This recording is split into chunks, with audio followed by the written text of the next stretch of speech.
adjust over time. For example, a hamburger, which is prepared and sold, has an 8.5% tax applied to it in the form of the meals and rooms tax.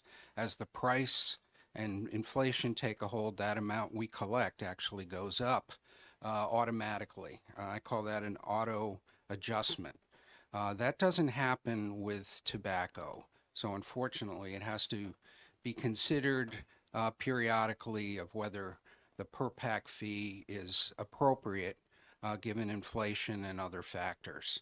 Um, the reason why it can't be a percentage is it just be uh, miserable to administer a percent fee straight across the board on tobacco. So what is done is you get a little coupon is put on the pack of cigarettes. The funds are collected by the state. For that, they're applied to the cigarettes and they're sold that way. So that means periodically we have to go back. It actually makes sense to not adjust them every year, but um, consider it on a broader basis. And some of the people will testify. We'll talk about the cessation impacts of raising the fee every once in a while. Um, the House Bill 1596 raises the rate from the current $1.78 rate, which was established in 2008. It essentially is a cost of living adjustment from 2008 to the current fees. Of importance to this committee in previous discussions is where does that put us competitively? Does it create a disincentive for people to purchase cigarettes in the state of New Hampshire? Um, in a previous discussion, was presented that even with an adjustment of about this amount, we would have been the second lowest in New England, second only to Maine. And Maine had a bill last year to raise the cigarette tax by $1 a pack. And I can report that they did not raise it by $1 a pack. They raised it by $1.50 a pack. In addition, most states also charge sales tax on top of the purchase price. So in the illustration, I just kind of said how that would work in the state of Massachusetts and how much total state tax there is in a pack of cigarettes. So with this $1.02 adjustment, basically a cost of living adjustment, bringing the excise fee up to $2.80 a pack, we would still easily be the lowest in New England. We would still have the favorable incentives for those who have an option of where to buy their cigarettes. So that's largely what this handout addresses. So I think it speaks well to the business interests of those who sell cigarettes to still do this. There is a fiscal note with this. Obviously, there is a cessation type effect of raising tobacco tax, even if it is only a portion of the total price paid. We may be looking at a 10% adjustment in the final purchase price. The fiscal note assumes that there is no deleterious effect on sales. Certainly it was a good thing that Maine, for our businesses, that Maine raised the price for those who have a choice of where to buy tobacco. We haven't seen that flow through in the financial projections yet, whether that makes a difference.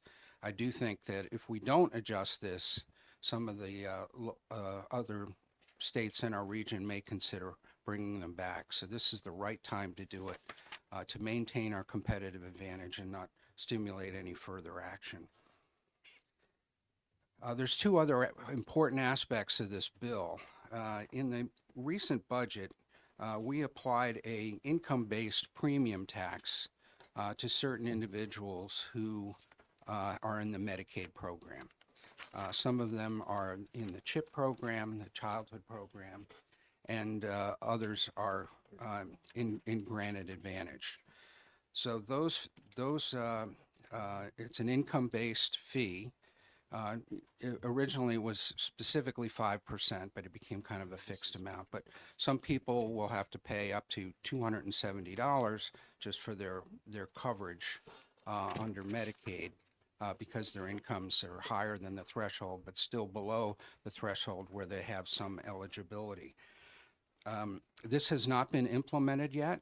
I think this income tax-based fee is going to have devastating effects, far worse than what any adverse economic impacts would be by raising a tobacco tax. You'll see many of the people, even if they want to stay in Medicaid, won't be able to afford the premium, and they'll drop out for failure to make payment. The providers will have increased bad debt. That will increase their need to charge more to those who are in the insurance program. We've seen some, just with the pending Medicaid cuts, some service providers go out of business in the North Country. I'm extremely concerned about the Medicaid changes, in particular this one that was put in our budget, and it's just our implementation. If these are restored, these programs are more than 50% federally funded, so not only will they, if people drop out of Medicaid, we have all these other effects, but we also will continue to lose federal money as they drop out, and it'll be replaced essentially with bad debt that our providers will try to absorb. In some cases, they will be able to do it, but in many cases, like the clinic in Franconia, that just closed down about 6 weeks ago, we'll see more of that. The third element of House Bill 1596 is to restore the actual cuts that were made to the UNH. The UNH budget not only didn't have an inflation adjustment, which inflation from the previous term was about 11%, but it had an absolute cut. And I've had fairly continuous feedback from particularly the Plymouth State campus, which is part of the UNH system, affecting the North Country, about canceled classes, majors being threatened to be discontinued, and from local businesses that rely on Plymouth State students as labor, affecting all the way from Plymouth all the way up to Lincoln and points north, where many of the students live and then work part-time while they're getting their education, and certainly having a deleterious effect on the attractiveness of the Granite State to be a place to study and then ultimately settle. So these three elements together still are net positive cash flow-wise to the state. So this is a matter of replacing one type of financial harm in terms of suppressing tobacco consumption through a higher fee, potentially, and replace it by getting rid of this income-based premium tax, and then just restoring UNH to the actual funding level it was in the previous budget.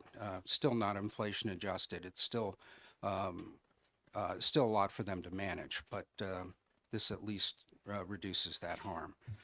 So with that, that's how I kick off the bill for this great committee to work with and put together the puzzle that is the New Hampshire state budget, and particularly the revenue side. And I thank you all for your attention, and be happy to take any questions that you may have. Thank you. Representative Ullery. Thank you, Mr. Chair.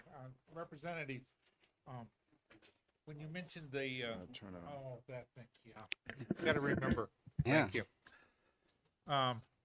When you mentioned the reduction that took place in 2011, 2013, if I remember correctly, that was due to a timing of taxation where there was an excess of pre-tax stamps already applied to cigarettes that had not been sold. So I don't think, does that really apply to this bill, or is there reference to this bill? Well, I believe what the great representative from Hudson is referring to is the rate was $1.78 and was reduced by 10 cents at one point, with the promise that that we would more than make up for it in added volume of tobacco sales, because the lower tax rate would stimulate greater sales. Those sales did not materialize, and the bill had a trigger in it to restore the level to the previous amount if the tobacco revenues didn't go up or go up by a certain amount. That did not happen. The rate went back to $1.78. So in theory, there was a 10-cent increase, but it was matched by a 10-cent decrease 2 years before. My understanding is that one of the reasons that the tobacco revenues and sales didn't go up is that the tobacco companies immediately raised the prices by 10 cents a pack when the tax cut came into effect, and there was no impact whatsoever on the retail price at that point. And I'm also personally very skeptical that a product like tobacco would be influenced by that level of change in the tax rate. Follow up? Thank you. Taking that argument, Mhm. we're increasing this from up to 280. Yes. Would not then, based upon experience, the tobacco companies, in order to maintain their same level of profitability, merely tack on to something so that we would be more expensive, or 10 cents difference with other states in the area? Well, the other states have higher tax rates, so than we do. So I understand. I guess I'm not understanding what you're asking. We Okay. increase our, yeah, follow up. Thank you, sir. Mhm. Apologize. Mhm. We're increasing our tax rates. When we decreased our tax rates, the tobacco companies increased their cost, their sale price, to maintain their sales volume. If we increase the tax, is it that's not also likely that the tobacco companies would increase their base price to maintain their sales price at the level they need to maintain their profitability, thus making the final price to New Hampshire residents and the thousands of people that come up from far away to buy loads of cancer sticks more expensive? I think they'd be more likely to reduce their base price than increase it, because they'll want to maintain volume as much as possible, and perhaps even try to do it in a way that eases the burden over several years. One of the reasons the American Heart Association, who I believe will testify, supports making a larger gain is that it has more of a cessation type effect if there's an actual increase that shows up on retail.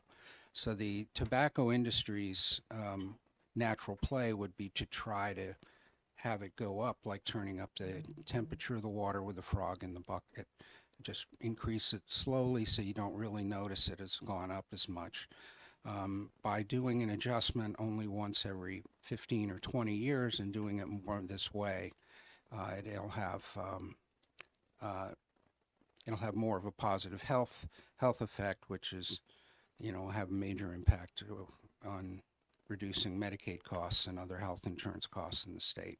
So it's not the main goal to be a health bill, but this is the best way to modify the tobacco taxes, to only do it periodically and to do it with a significant number when you do it. And it's also a lot easier to administer that, since you have to change the price of those coupons that you put on the cigarette pack. And Okay, thank you. I'm going to cut that off now. Anybody else have any other questions? Representative Breyer? Thank you. Thank you for taking my question. You had mentioned, I want to talk a little bit about the increase. Did you actually do a calculation looking at like the last time the tax rate was raised and how much inflation would occur? Like, did you look at consumer price indexes and actually take the base and do a calculation to come up with the 280? Yeah. Yeah, that's the way I did it, is I used the Bureau of Labor Statistics inflation rate from the last time, when the rate was originally set at $1.78, not when it was readjusted to 178. And I came out with $1.02 as being exactly a cost of living adjustment since the last time we put through the change. That's how I came up with that number. I was also somewhat satisfied that that's also kind of the number the American Heart Association and American Cancer Society thought would be helpful in meeting health policy goals. Thank you. Representative Ors? Thank you, Mr. Chairman. And I'm really glad you get to see me today. Thanks for taking my question.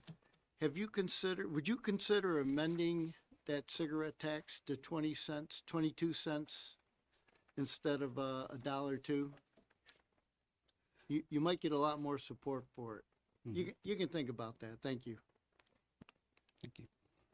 Anybody else? Representative Almy?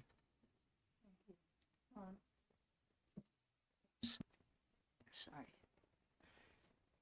You didn't say much about it, but there is a sales tax on this also in every state except ours. So we are even with this, we are considerably below what it costs to any other state in New England. And for some time now, it looks like people have not been sending vans to collect cigarettes from New York City. So, do you,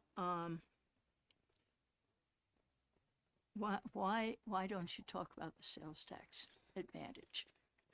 Sure. I mean, when you buy a pack of cigarettes in Massachusetts, Rhode Island, Connecticut, or Maine, not only do you pay for the pack of cigarettes, which includes the cigarette tax, you then pay state income tax or state sales tax on top of that. So I did include an example on here just in the state of Massachusetts. For example, if a pack of cigarettes sold for $10, there would be a 62-cent sales tax. So on top of the $3.51 in the cigarette tax, there's an additional 62 cents of state revenue generated for the state of Massachusetts, bringing the revenue to the state to $4.13 a pack. We don't have sales tax that applies here in the state of New Hampshire, so that would be an additional economic advantage, I guess, for the purchaser that they would not have in any other state in New England. Thank you for your question. Follow up? And the other thing I wanted to see if you could talk to us about is the fact that cigarettes kill people. Cigarettes, in the process of killing people, cost enormously to our health system and to our businesses who lose employees when they're 50.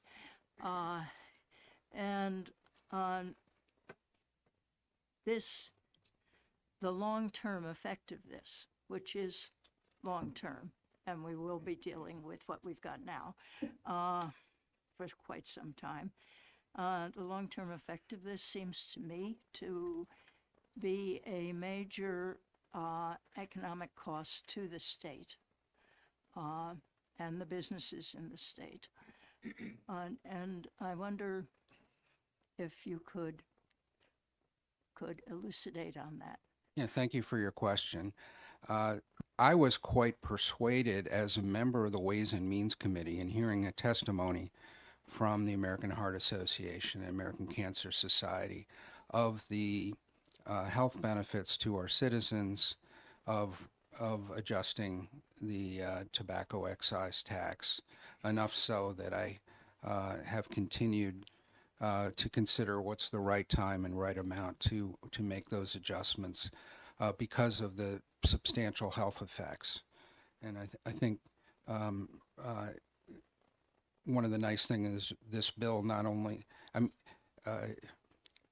it's always a lot to burden residents with what they freely choose to do with a tax. And I don't bring this forward lightly, but we do have revenues to raise, and I would much rather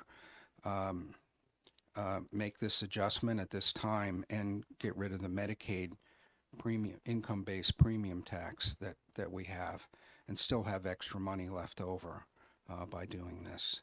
So, the American Heart Association's testimony, I think, will address how substantial the numbers might be and the positive effects. Thank you. Okay, I want members to keep in mind, we have 6 other people who want to testify on this. Representative. Thank you. Thank Malloy, you, Mr. Chair. Go ahead. Thank you, Representative, for taking my question. On the very last paragraph of the bill and the fiscal note, I just want to make sure I understand it. You're saying that with with decreasing the general fund expenditure or the premiums, repealing the premiums for children health insurance, will increase expenditures on those people by 11 million, on the folks who, and then if we institute this program, that cost then will only be 5 million. Yeah, so basically the premium in the current budget is kind of viewed as an offsetting expense or a revenue. So we're charging people, it's an income-based fee. Some of them are in the CHIPS program, the childhood program, and some of them are in Granted Health Advantage program. So these are the amounts of revenue associated with the Department of Medicaid Services estimate of how much they would collect. Okay. And so those would go away. They did call me this morning and say the 5 million number is actually 12 million in the budget for the biennium, and the 11 million is correct, but there's still a surplus in there overall on this bill as laid out. Thank you. And I'm glad Greenland is still part of the United States. It's nice to see you. So far, yeah. Thank you. Okay, seeing no more questions, thank you very much. Thank you.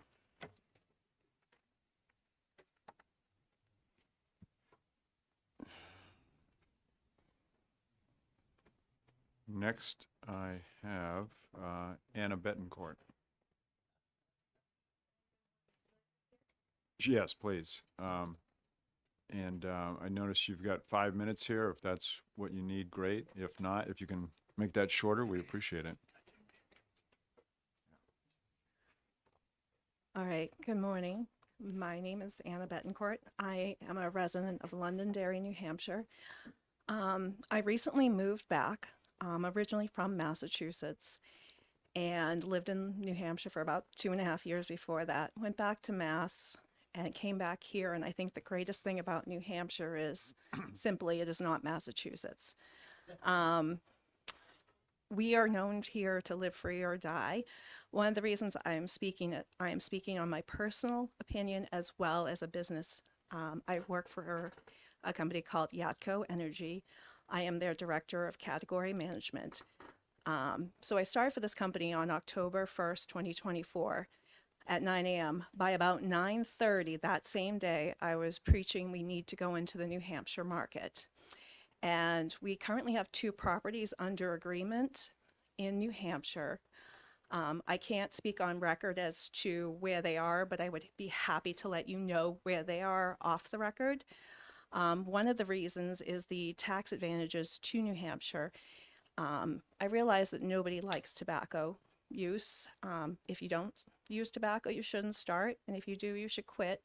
But the unfortunate thing is there's many users. I've jokingly have said, because I've managed the tobacco category for years, that one of the best governors New Hampshire ever had was Charlie Baker. Because I worked for a company that owned a store right off of Exit 1 on 93. And when Massachusetts put in the flavor ban, you could see the change in business. All it did in Massachusetts is it deferred users to another state. And whether we like it or not, we benefit from our low tobacco excise tax. In many ways, from the state of Massachusetts, there's a lot of customers that come up. I can tell you this if you sit in the parking lot and you just watch license plates. If we would lose some of our tax advantage, because if we went up, we would be within 30 cents of Vermont, less than $1 of all the other states. And unfortunately, this is an unfair increase to a certain group of people. I recognize that we have things that we need to do in the state and put towards healthcare costs, but it's not right to ask these folks to pay for it. We don't ask someone to pay more for eating a burger than we do a salad. The meals tax is the same. One of the things that was mentioned earlier is that the tobacco companies would reduce their price. I don't work for a tobacco company. I work for a company that sells tobacco, among many other things. I have managed the category or had parts to do with it for over 11 years. I can tell you they never decrease their price. No matter which company you're talking about, they take a price increase. So we're asking people to pay more on top of yours. They take price increases quarterly. So you're just adding to the problems. We spoke of cost of living increase. Well, we know that everybody, if there's a cost of living increase that's 5%, we know that everybody's paycheck doesn't go up 5%. So we're asking a certain group of people to bear the burden, which I believe is unfair. And as I mentioned, this will breed into illicit trade. In Massachusetts, I will tell you, I lived there for about 35 years and then came to New Hampshire, and then I'm back and never leaving again. All you do is you just move the trade, and then you can't guarantee what is sold. If the Carolinas, Virginia are still in a much lower tax, there are groups of people that drive down there and sell stuff. And, streets, people that live in Massachusetts can still get Newport menthol cigarettes in, Massachusetts sold. So it just changes the trade. It doesn't change the habit, and it is an unfair tax. And as I mentioned previously, we do benefit from the excise tax decrease. I believe I covered anything. If you have any questions or would like me to elaborate more, I'm very nervous public speaking. I love to talk, but not when you give me a microphone. So hopefully I covered everything for you. Thank you. You did a good job. Representative Orrs. Thank you, Mr. Chairman. Yes, you did a great job. Thanks for taking my question. So do you think if the tobacco tax was raised only 22 cents, do you think that would make a difference in terms of hampering your business? Or do you think do you think it would be neutral, or do you still think it would be detrimental? I mean, it would obviously have a effect on the business, not as much as $1.02. I'm against a tobacco excise tax in general because it's asking a certain group to pay for something. I feel there are other ways to achieve the financial goals that we need to hit in the state. Again, I don't support it. I feel that would be more reasonable. Thank you. Follow up? Follow. Thank you. So you mentioned that menthol cigarettes were banned in Massachusetts, yet you can still buy them in Massachusetts. Go ahead. Yes. So there, one of the things is enforcement, obviously, in the state of Mass, but you see, especially in the larger cities, a lot of people running through. And so in Massachusetts, they are flavor banned across the board, whether you're talking menthol, cigarettes, or any flavored tobacco, Okay. which people don't stop using it. And, you know, they have a lot of restrictions on vapor products, and people just go and buy them. We have 5 stores in the city of Worcester. Worcester, you see a lot, and there's areas where you see people selling anything out of a backpack that maybe came off of a boat in China that is not regulated by the FDA. No, thank you. I got it. So just because they banned it or it's illegal, they can still buy it. Yeah. People will get what they want when they want. Thank you very much. Representative Elmy.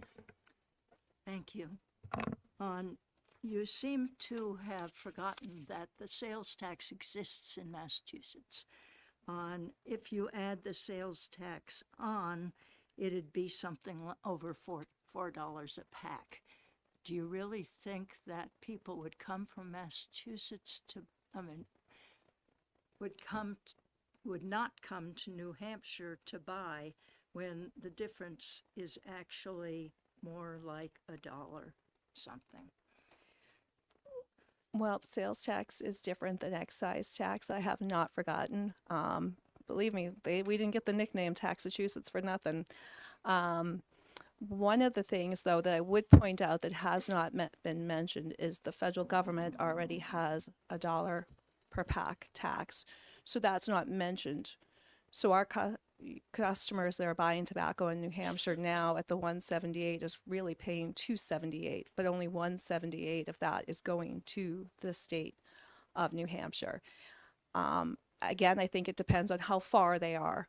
You know, if you're in Methuen, you're certainly going to make the drive. But if you were making the drive from Boston, you may not now. But then we have to think of bordering states, not just Massachusetts, but Vermont. Then we're at 30 cents. Representative Elberger. Thank you, Mr. Chair. I have 2 quick questions, if I may. Every state in the country has to pay that federal tax. Is that true? Yes. So that argument is moot in terms of one state versus another. That portion of it, yes, everybody's on an equal playing field. My other question is, you mentioned that it's unfair to put a tax burden on a single group of people. Those folks, people who smoke, tend to have much higher health care costs than people who don't, and they put a higher burden on the health care system that everybody is paying for. Is that equally unfair? Yes, but one of the things, I don't advocate for tobacco use, but we can't assume what people would do. If we want people to quit smoking or quit eating fast food or you name it, quit gambling, anything that you should quit doing, the answer is education. People, just because we tell them to or we make it harder, are going to do what they want to do. When I was, 18 and it was 21 to buy beer, the first time I asked an adult to buy it for me and he said no or she said no, I kept trying. So unfortunately, people will continue to use it. It'll just make them have less in their wallet for other things in the state. Thank you, Mr. Chair. Representative Spar. Thank you, Mr. Chair. Most of the taxes we get in the state here come from a percentage of whatever it might be. So each year those taxes increase with inflation. This tax or this fee is similar to a lot of the other fees that basically stay flat. So every year we actually see less and less revenue coming from this tax. You say you don't want to see this tax increase with inflation, like the majority of our taxes. If we're losing money here, we have to make it up somewhere else. Where do you recommend that? Do you recommend we take that we increase the fees that we charge for hotels and meals and rooms? Do we go after the restaurants? Do we charge a higher transfer real estate tax when people buy a home to try and live here, which is pretty unaffordable as it is? Where do we make up that revenue? From what bucket? Because it's hard to please everybody. So where would you recommend? I understand it is difficult to please everyone. And I certainly don't envy your jobs and your decisions that you have to make, because no matter what you make for a choice, somebody is going to be unhappy. ideally as a New Hampshire resident, I wouldn't want to see an increase anywhere in tax revenue, but I understand that that is just, you have to run the state like you run a business. That's why I spoke against, we have a competitive advantage with our current pricing as it is. I don't think it would be fair for me to speak to any other business how where the tax should come from. I'm just willing to say it shouldn't come from tobacco. Okay, seeing no more questions, thank you very much. Thank you very much for your time today. Thank you. Okay, next I have Michael Rollo.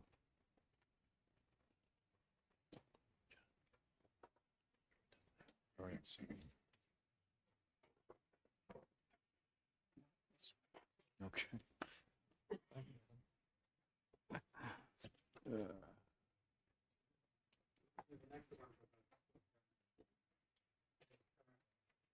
Meeting 1707.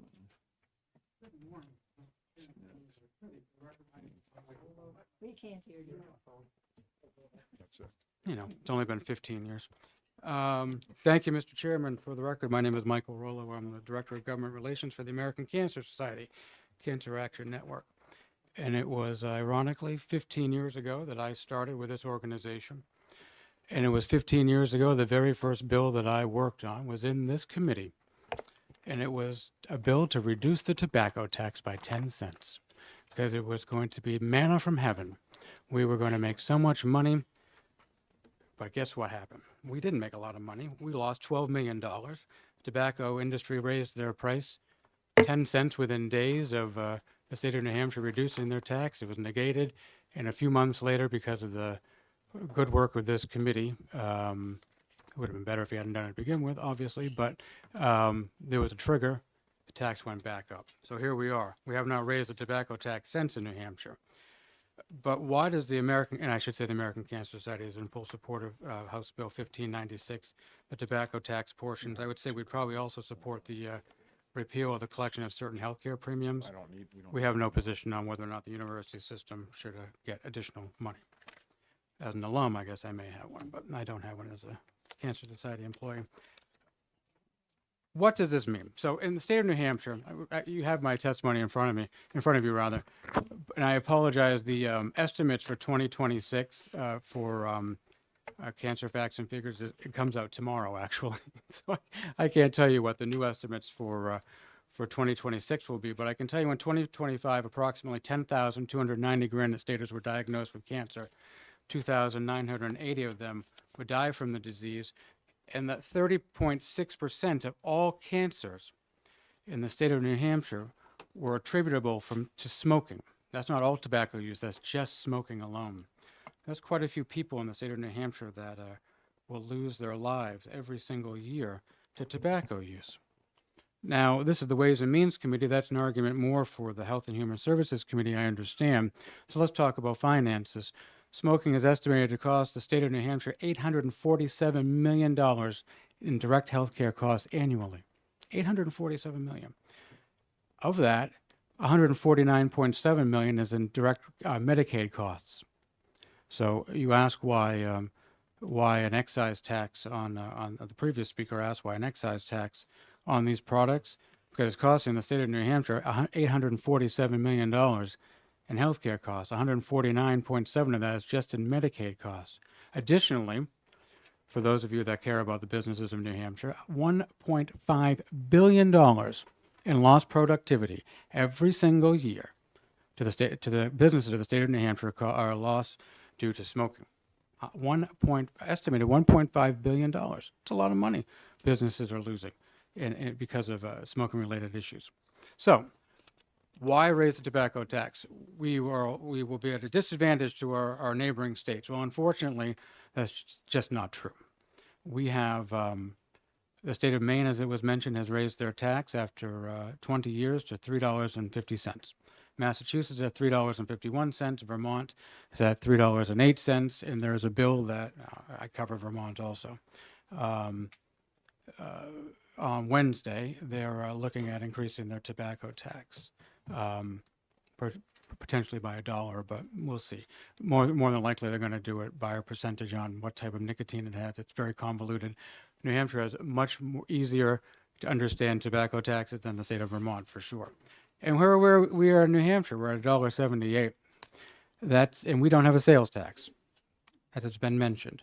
So all those taxes in our 3 neighboring states, and then of course there's the province of Quebec to our very north, have much higher excise taxes, and they also have a sales tax, which Representative Olney has been kind enough to point out several times, which makes the price even higher. So we will still be at a financial advantage. However, you will have additional money to spend on other things. On the second page, this is from last year, when we were also dealing with this issue, slightly different, obviously, because it was allowed to be reintroduced. Only looks at $1 increase, doesn't look at $1.02 increase that's contained in House Bill 1596. And our estimates were that the state of New Hampshire would increase their revenue by $49.7 million. We would suggest at the American Cancer Society, and I think some of the other public health organizations coming after me, that a percentage of that or a portion of that should be put towards the tobacco control program, because for every $1 in tobacco control, that's cessation services, for those of you that may not know, and for cessation services, for those of you that also don't know, is what you use to help try to quit smoking. For every $1 you put into that, it's estimated that you will reap $55 in savings, healthcare cost savings. I can tell you what we'll save in New Hampshire next year. That's $55, because you only put $1 into the state budget for the tobacco control program. You stripped all the funding this past year. So every year that you don't fund the tobacco control program and that you don't increase the tobacco taxes, all you do is make it a lot better for the tobacco industry to sell cigarettes and other products. We're just talking about cigarettes here, because there are not the means for folks that don't have access through their healthcare programs to quit if they want to. And it's not quite simple to quit tobacco. In case any of you haven't used tobacco in the past, it's one of the most addictive substances on earth. So those of you that have smoked in the past, you know how hard, and you don't anymore, you know how hard it was to stop. It's not easy. And that's why cessation services are so important. I will say that there was a question was asked, although the vice chair has stepped out of the room.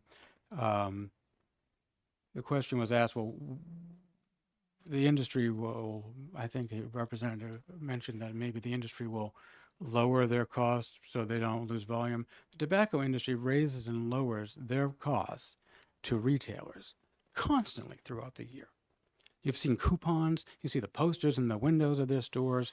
They adjust the prices of their product up and down so they have a competitive advantage, the industry that is. So they will sell more. They will figure out a way. If you raise the excise tax in the state of New Hampshire by $1.02, they will find a way to keep their competitive advantage.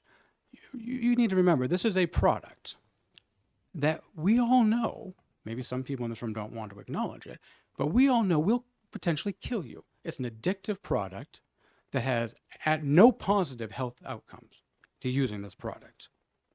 We've known this since the Surgeon General's report of 1964. There's no ambiguity here. We know what these products are about. There's nothing potentially beneficial to using tobacco. So they will, and they have stayed in business. They're very good. They reinvent themselves constantly, the tobacco industry. So I wouldn't be too concerned about whether or not their market share will stay the same. They will figure out a way. But what will happen is the state of New Hampshire will have additional resources that they haven't had over the last 18 years, because they haven't adjusted the tax, to do more of the things that you may want to do. And with that, Mr. Chairman, I'd be more than happy to answer any questions. Do we have any questions? Yes. Representative. Thank you, Mr. Chairman. I just have 2 quick questions. Mr. Rollo, I was waiting to ask this question. Is there a formula by which you can measure increases in price and decreases in consumption? There is indeed, Mr. Chairman and Representative, I do not know the formula. I don't have the formula in front of me. What I can do is, and I'm happy to do it, Representative Opal, is the folks that put, our policy folks that put this one pager together for you that talks about the benefits of the tax increase. So that's Cancer Society, the Campaign for Tobacco-Free Kids and Economics for Health organization. They have the formula. So the economists that work for my organization and these other organizations come up with it. I can certainly try to find out what it is for you. One quick follow-up. As part of that, Mr. Rollo, and thank you for your answer, I would appreciate similarly finding out what is the concurrent reduction in health costs. So in other words, when you stop smoking, Mhm. there is some reduction in health. Yeah. As a former smoker myself, I can testify as well. But I'm just curious if there is a formula for you raise the price a penny, you get so much of a decrease in consumption. Right. If you get that decrease in consumption, it results in a savings, a health savings, either to the individual or to the state. The individual, I don't know if we have that, Representative, but we do have to the state, and that's also part of, if you look at the back of this one pager here, there are some citations there where it has also additional resources. It may be on there. If not, I will try to get it for you. But it does talk about on the front of it what the 5-year health savings projections are for different populations and for the state as a whole. So there's clearly a formula. I don't personally, Mike Rollo doesn't have the formula. So it's probably for the best. Thank you. But, Thank you, Mr. yeah, Chairman. All right, but I will thank try you. to get it for you. Thank you for your testimony. Of course, thank you. Okay, I have 4 more people who want to testify. Next is Nancy Vaughn. Oh, sorry.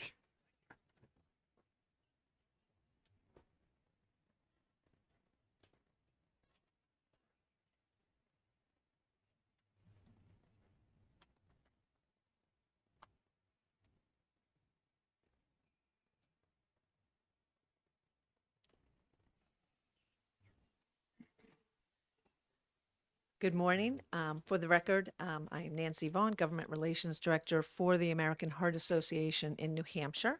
We are very happy to have this opportunity to speak to the tobacco tax increase within this bill, and I'm not prepared to comment on the premiums, though reducing the cost of healthcare to people is very important, and obviously UNH is outside of our our lane. But again, so we're very much in support of substantial increases to the tobacco tax. In particular, this is the cigarette tax.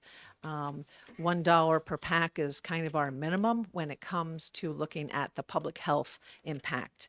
And I'm going to try not to repeat the information which Mr. Rollo had shared. It is a ditto from us on what he had shared with all of you. But what we're really looking at is that $1 per pack is really where we see the data on decreases in the use of cigarettes, and also the impact then therefore on savings for healthcare costs. And obviously tobacco-related illness. So the heart disease is the #2 killer in New Hampshire. It's the leading cause of death in other parts of the country. And similar to cancer, we have found that 25% of all heart disease or cardiovascular disease deaths are caused from or attributed to tobacco use. And in this case, smoking of cigarettes.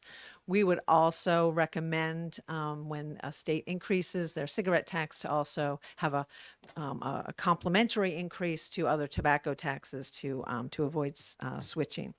The other part of what I would like to share with you today is the not only the revenue increase that the state would get, we would like to see a portion of those revenues go to restoring funding for the tobacco program. This was actually cut in last year's budget in New Hampshire, and the federal government also cut federal funding to the tobacco program. So we are actually doing a countdown towards the point at which we will no longer be able to provide cessation services to the people of this state, many of whom who are on Medicaid, who want to quit using tobacco products. The increasing the cost of a pack of cigarettes is really what a tobacco tax accomplishes, and we do not want to see just an increase on those people who are using these products, because as one of the representatives had mentioned, there is a disparity in the illness that people who use tobacco, who are mostly low income, will experience. So we really should still be providing, at the very least, tobacco cessation services to folks. I'm also concerned about the youth of our state and using tobacco products. That is still way too high on the e-cigarettes. There's other tobacco products.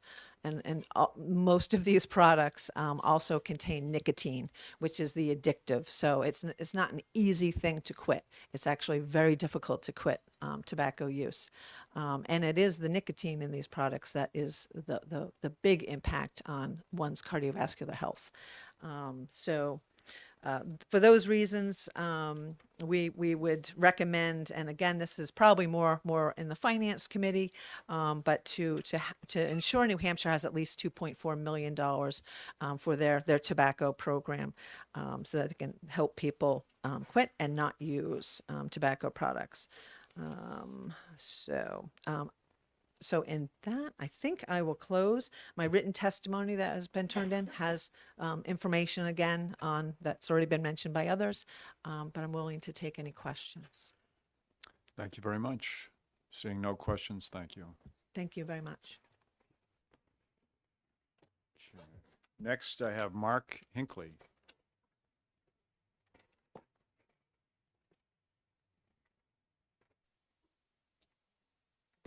Okay. Hi, my name is Mark Hinckley. I'm a resident of Gilmanton Ironworks, New Hampshire, and I am representing myself and Energy North Incorporated, doing business as Hafner's. One thing that New Hampshire has right now is an advantage compared to the other states. Don't jeopardize this advantage by increasing the cigarette tax. Other states have increased their taxes and have seen migration to online and illicit markets.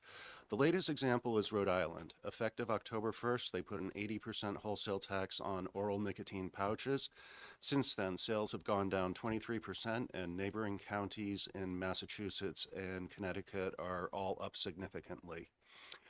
The last time that Massachusetts raised their tax by $1, cigarette sales in my former company, Tedeschi Food Shops, went down 17%. A lot of those people ended up driving to New Hampshire rather than buying their product at Tedeschi Food Shops in Massachusetts. People will find lower prices wherever they can.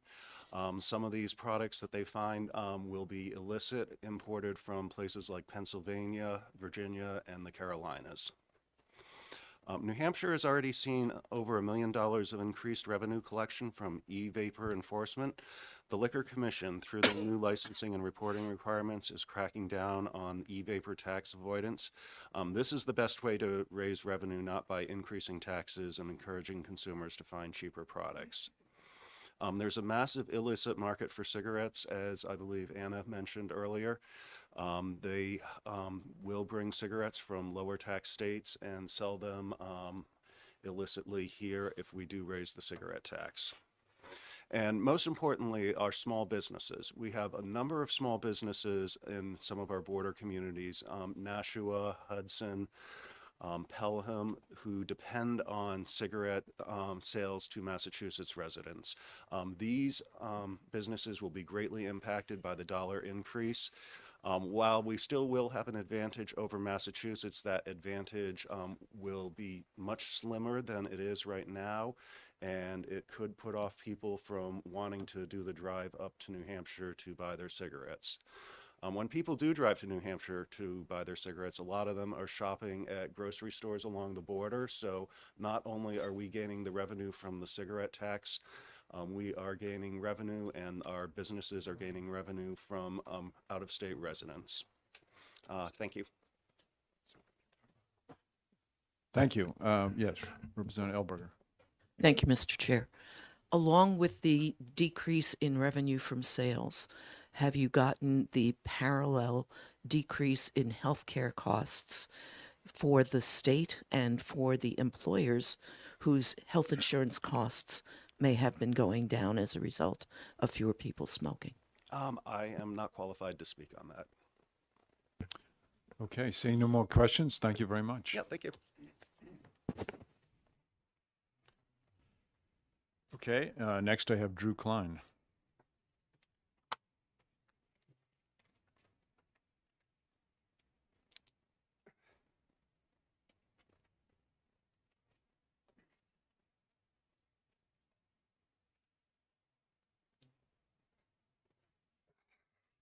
Hi, thank you, Mr. Chairman, members of the committee. I'm Drew Klein with the Josiah Bartlett Center for Public Policy. Mainly wanted to give you our handout, which will be passed around, just showing the massive increase in cigarette tax that this bill would achieve. You look at the numbers, and I apologize for the colors. Our printer was giving me fits this morning. So New Hampshire goes from $1.78. Under this bill, it would go to $2.80. That's about a 57% increase. It's quite large. We would still be the lowest in New England, but you look at the differential, and we'd be very close to Vermont, much closer to Maine and Mass. And this is concerning from a business standpoint, a revenue standpoint for New Hampshire. A excise tax increase of that size, absolutely we can expect to reduce sales in New Hampshire and reduce cross-border traffic.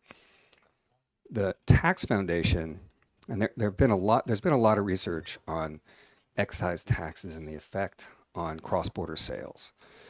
Tax Foundation annually does a study of tobacco tax rates and cross-border sales. Their latest one from 2025 measured data from 2023, and they concluded that Massachusetts loses $208 million a year in revenue by having such a high excise tax. New Hampshire, now according to the bill, I think it said New Hampshire's tobacco tax revenue is somewhere around 146 million, I think. Tax Foundation calculations are that 46 million of that, so roughly a third, come from cross-border sales.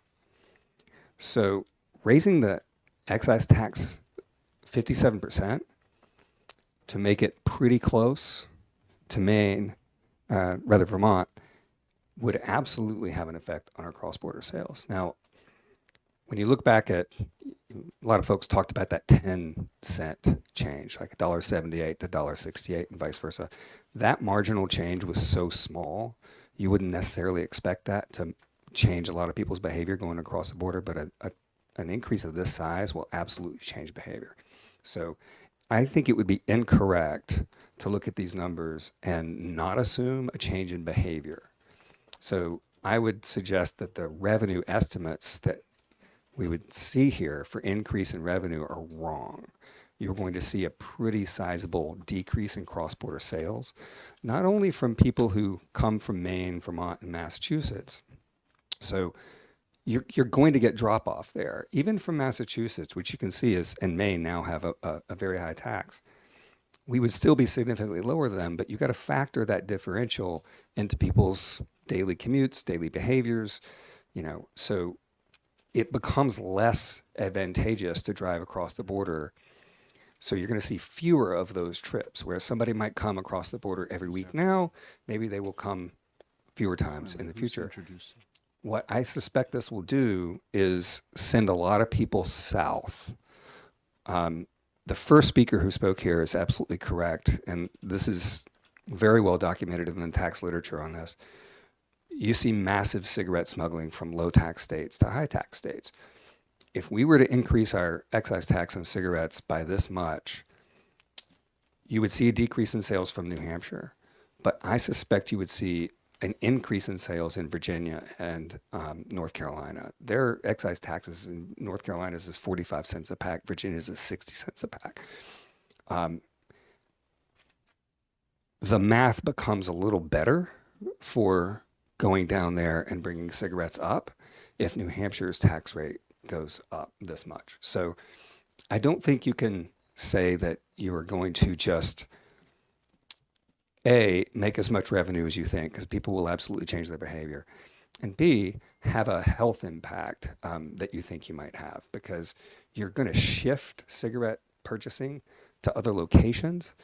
I'm not convinced that you're going to see a massive decrease in cigarette purchases overall. You may see a little bit, but I suspect this will simply shift cigarette purchase elsewhere. And when you're shifting from the legal market to the black market, that's a bad trade-off. You don't want to really be incentivizing people to buy cigarettes on the street from unlicensed sellers. That's much more dangerous. It's much more risky for people to do that. And that's exactly what I think this tax increase would do. I'm happy to take questions.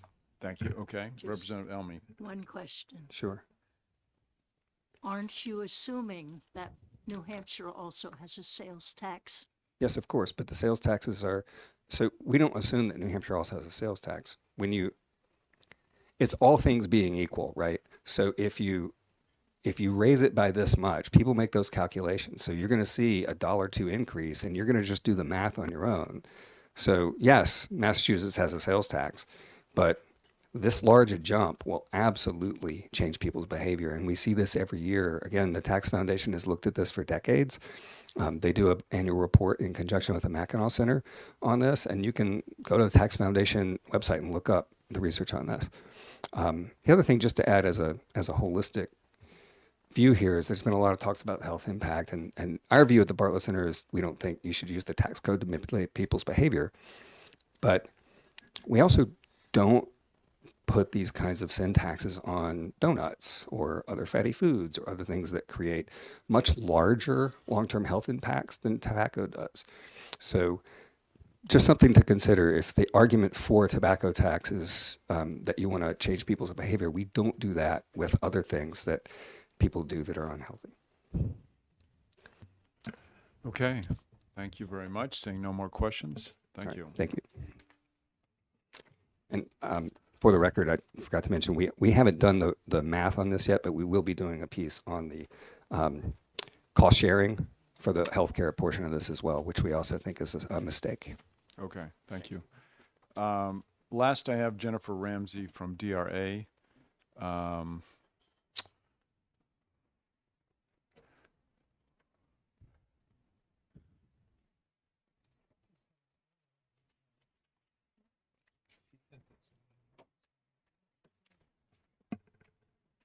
And I hate to do this, but Ms. Ramsey, you've got 5 minutes here.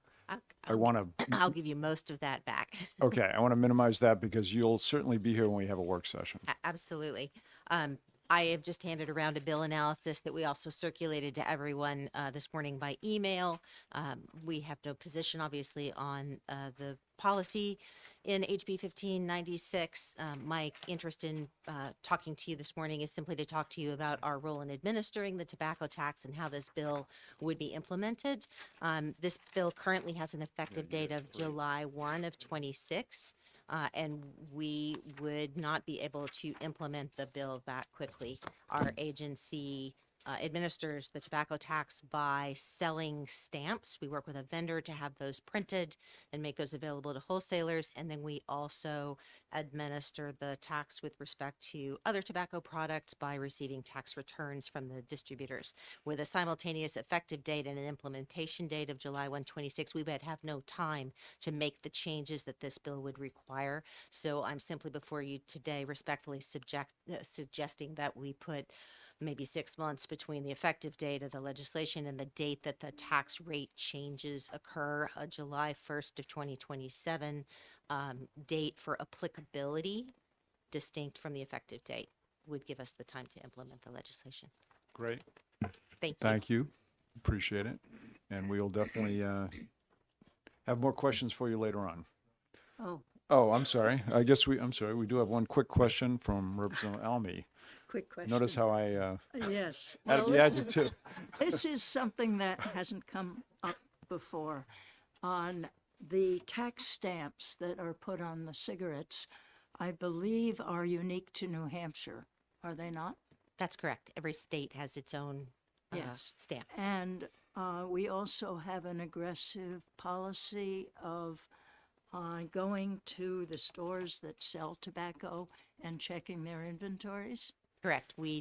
Our agency conducts those retail compliance checks for purposes of the master tobacco settlement, and the Department of the Liquor Commission has now also got jurisdiction to And I police the believe retails. that they also go online to search for people selling huge amounts of cigarettes from Pennsylvania. I'm not exactly sure what you're referring to with respect to Pennsylvania online. There was a program like that at one point. I'm not sure if it's, thank you. Okay. Thank you very much. Okay, that concludes the public hearing on HB 1596. You get all these. 45 minutes, yeah. Yeah. Okay. Next, we'll get started right away with HB 1580, and I'll ask Representative Wheeler to come up.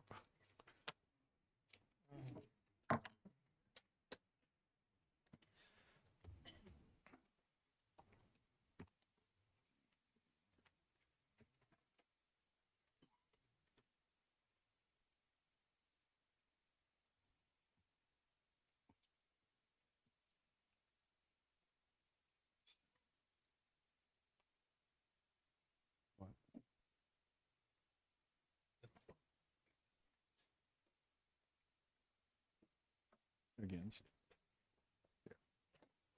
Okay, welcome. Thank you, Chairman Janesian and colleagues on the House Ways and Means Committee. I represent the towns of Peterborough and Sharon. My name is Representative Jonah Orion Wheeler, and I am here today before you to introduce House Bill 1580.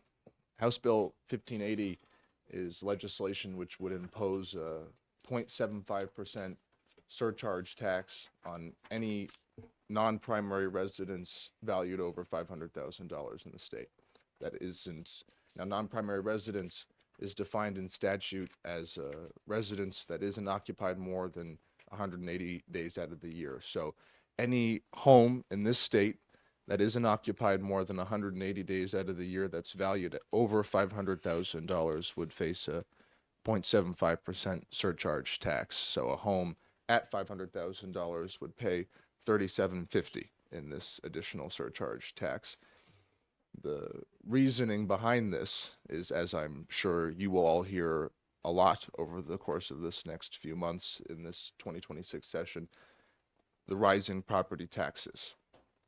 The rising property taxes in our state are pricing people out of their homes. I proposed this legislation after going around my district in the summertime and hearing pretty much that from constituents of mine across Peterborough and Sharon. People I think of specifically my neighbor from the house which I just moved away from, who had lived in that house since she was 1 year old, born and raised in that house, raised her children in that house, but is having to face the reality that she might have to leave because she cannot afford to live in New Hampshire any longer. And Mr. Chairman, I proposed this legislation because there are houses in our state owned by people who have a significant amount of money who aren't living in those homes. And I am, I do my best not to be a typical liberal, but in this instance, I think that we do have to address a situation where these homes are left empty and people are not contributing back to the communities in which they are residing in.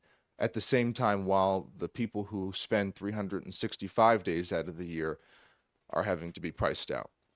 So I proposed this as a way to start the conversation going to look at other places where we can find revenue as a state and try and relieve the burden from the municipalities and citizens who have proposed and told us about the rising property taxes here in this state.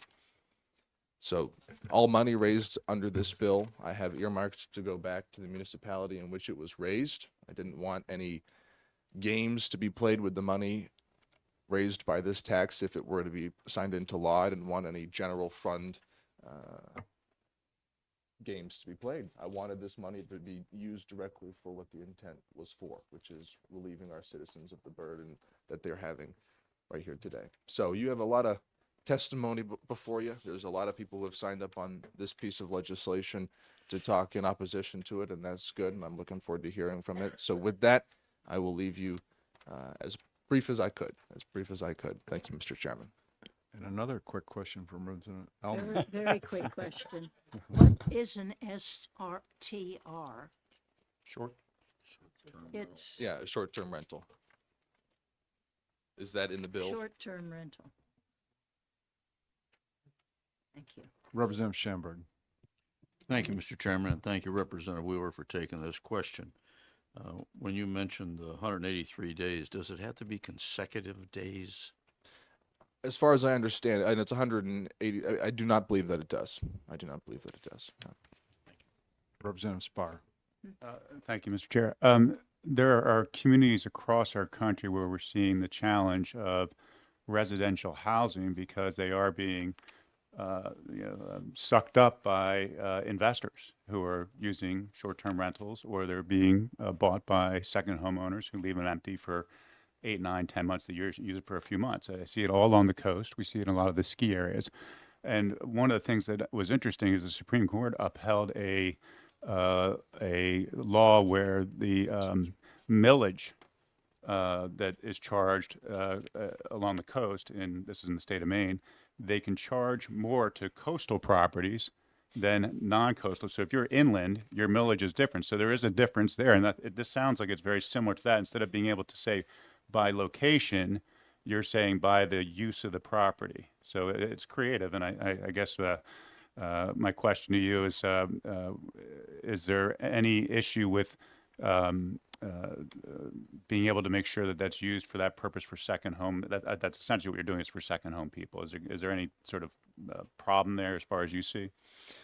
No, I wrote the bill as best as I could to avoid going after, if somebody had a home that they own, second home that they own, that they rented out as a duplex, that home would be resided in more than 183 days out of the year, assuming. And so that wouldn't be taxed under this surcharge.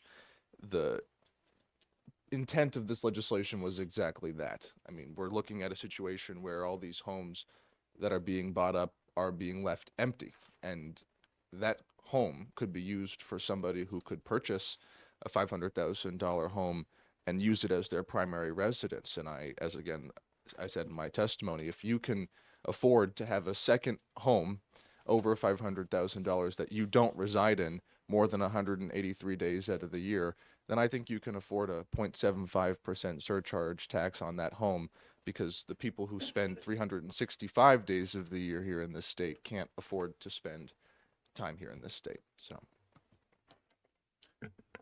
Representative Almy, did you have another question? Okay. Yes, Representative Olm. Yeah, thank you very much for your testimony. I'd like to just bring up an issue that somebody might object to who will own a second home and say that, well, I'm not here half the year. I'm probably not using a lot of city services. I probably don't have my kids in school. So why am I being charged more money than somebody who is living here and demanding more city services? it's a great question, Representative Ohm, and it's a sensible question as well. My response to that person would be, you are not using the same amount of city services as somebody who is there 365 days out of the year, but you're also taking up a piece of property in the community in which somebody else could be residing for 365 days out of the year, which in effect, as property taxes were when they were first passed, it was about the fact that properties were places where value was generated. And I think that similarly, hundreds of years later, we're looking at a situation where some of these properties that are being taxed with the normal property tax are not being used or utilized in any way. And I think a property that sits empty and isn't being used for its full value should face that additional surcharge tax. Representative Opal. Thank you, Mr. Chairman. Just as a follow-up to that question, if I own a second home and I'm not living in it 183 days a year, I would still expect, I think, would you agree, that if the house caught on fire, that the local fire department would respond, that if there were an issue of a burglary, that the police department would respond, that some of these services are still going to be, my expectation is still that I'm going to receive those services. Is that your thinking as well, Representative? I would hope if the house was on fire that the fire people would come, that the fire department would come and the rest. So yes, absolutely, that would be my assumption. Just because a house isn't resided in doesn't mean that it doesn't get covered by the services which would protect that property. It's a great question. Thank you. Okay. Thank you. Seeing no more questions, thank you for your testimony. Chairman? Okay, one more question. All right, yeah, just very briefly. You don't want to get in trouble. Don't worry, this is brief. So thank you for taking my question, Representative. For these houses that are being rented, as you referenced, aren't they already paying more taxes because they're paying both property taxes and meals and rentals taxes? Some people pay multiple taxes. I think that in the situation where you own a second home that isn't being resided in more than 183 days out of the year, that you should pay the additional surcharge tax. And as far as I understand your question, if somebody was living in that home for more than 183 days out of the year, that it wouldn't apply to this tax. Thank you. Okay. Thank you, Representative Wheeler. Thank you, Chairman Janigian and members of the House Ways and Means Committee. Next, I have Representative Rung.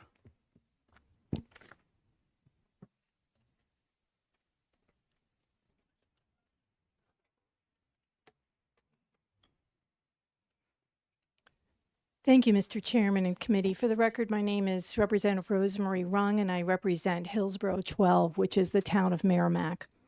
I want to preface my remarks by saying that my husband and I own a summer camp in Moultonborough, so we would be directly impacted if HB 1580 were to pass. Regardless, our situation is a typical and perfect example to show how misguided this bill is. In fact, it will not bring property tax relief where it is needed, nor will it ease the unfairness of New Hampshire school funding. It will actually exasperate an already bad tax situation. Data from the New Hampshire Tax Kiosk and the New Hampshire Department of Education are numbers I've used in this in my testimony, and also simple mathematics will prove this point. For example, my summer camp in Moultonborough sits on 0.27 acres on a dirt road. It has no heat, no well, let alone municipal water, and the building is only assessed at $63,000. The only occupants of that camp from October to April are mice. However, it has about 100 feet of frontage on Lake Kennesaca, causing the total assessment to jump to $850,500. Compare this to our home in Merrimack, where we've lived for 38 years and raised our 3 children. It has a $474,000 assessment, and it sits on 1 acre, just slightly more than our camp, with 4 bedrooms, 2.5 baths, heat, and municipal water. So that unheated seasonal camp that we can only stay in from the beginning of May until October 1st is assessed at $365,500 higher than our primary family home. Now let's look at the taxes paid on those 2 properties. In 2025, we paid the town of Moultonborough a total of $4,532 in property taxes. But for our primary home, we paid the town of Merrimack $10,480, over 100% more than our tax burden in Moultonborough. A surcharge, if this bill passes, we would pay Moultonborough a surcharge of $6,379, over 40% more than we pay them in property tax, and we would still have to pay the property tax on top of that. So to think Moultonborough, with a total tax rate of $5.33 per thousand, and likely with the highest percentage of secondary homes in New Hampshire, needs more property tax relief than Merrimack, whose tax rate is 4 times higher at $22.11 per thousand, simply doesn't make sense. Now consider this. For the 2024-25 school year, Moultonborough had a per pupil spending of $34,375, which was over $10,000 more than Merrimack spent per pupil at $23,849, which is slightly above the state average of $22,700. To think Moultonborough needs more school funding than communities like Merrimack, which has few, if any, second homes, is absurd. Additionally, many communities with secondary residences, those in the Lakes region like mine or the North Country, for example, are in cooperative school districts, which are not defined as being a beneficiary of any surcharge revenue. Some final points I want to make, and I'll be happy to email you my comments. I did this last night. This bill exempts property assessed at $500,000 or less. I don't know if any of you have tracked the skyrocketing increase in vacation property rentals or values, but my seasonal camp has nearly tripled in value since we bought it 10 years ago. By the time this bill would even pass, the increased values of second homes would make that $500,000 figure obsolete, if it isn't already. Many seasonal camps are passed down through generations. I have elderly lake neighbors who spent summers there when they were children. To increase their taxes, and this is a tax, will force many of them to sell. And who will buy those camps? Corporate owners who will turn them into rentals, thus being exempted from the surcharge. Wealthy out-of-staters who will tear them down to build mega year-round vacation homes, which will certainly change even further the quintessential character of New Hampshire lakes. And think about this. The property owners who will fund this windfall for municipalities are ones who place the least burden on those communities. They don't enroll their children in the schools. They would need only police, fire, or DPW services for less than half the year. They don't even have the right to vote on the budgets which will benefit from the surcharges they pay. If we have learned anything from recent court cases, it is that a disparity exists between towns with high property taxes and low assessments and those like Moultonborough who have low property taxes and high assessments. This bill makes things worse by giving us a false sense that we are doing something to fix high property taxes when we are actually doing nothing but. Please recommend HB 1580 to be inexpedient to legislate. Thank you, and I would be happy to take any questions. Thank you, Representative Opal. And I'm going to limit this to just 2 questions from the committee because the next 4 there's 5 more speakers. They're all opposed. So we can ask someone else as well. Representative Opal. This is a quick question. Thank you, Mr. Chairman, and thank you, Representative, for taking my question. I'm wondering, and this doesn't address all of the issues you raised, but I think it does go to the heart of what the sponsors of this bill and maybe addresses a major point in your testimony. If instead of returning the money to the towns where the property exists, the additional surcharge went to the Education Trust Fund, which would have the impact of reducing property taxes, particularly more proportionally to those towns that are struggling, unlike Moultonborough. Would that have an impact in terms of your view of this legislation? I'd have to really look at the numbers, work up the numbers, but one of my concerns is that the way we get our tax revenue in New Hampshire, which is mostly property tax, we equate that to someone's ability to pay. And that's not always true. Even in Merrimack, I have people who have, like me, they've raised their families there. They bought their first home in their 20s after getting married, raised their families there. They can't afford to live there anymore. They're moving. I'm paying $10,000 on my family home. And so I think equating the value of someone's home with their ability to write that property check is untrue. There are people that are very wealthy that live in homes that have very low assessments. So I think we kind of have to change our mindset on how we define someone's ability to pay. And I don't think the value of their property should be the sole indicator. Thank you. Any more questions from the committee? Seeing none, thank you very much. Thank you. Okay.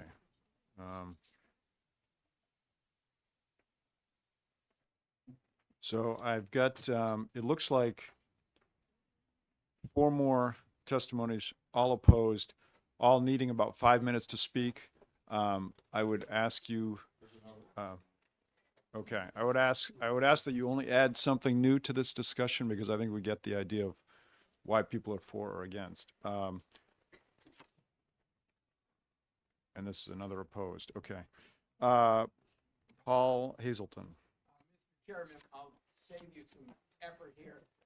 I'll pass on this one. The testimony was very eloquent. If you would, excuse me, if you would just come up to the microphone and just introduce yourself and say what you're saying. My name is Paul Hazelton. I'm from Heber, New Hampshire. And I'll pass on this because I am also in for 1707. And the testimony on this would roughly parallel what I would say anyway. Thank you very much. Representative Ulrich. Yes, the reason we ask you to come up to the chair is this is being recorded and it doesn't cover that. It covers that. Thank you. Good point. Sarah Currid.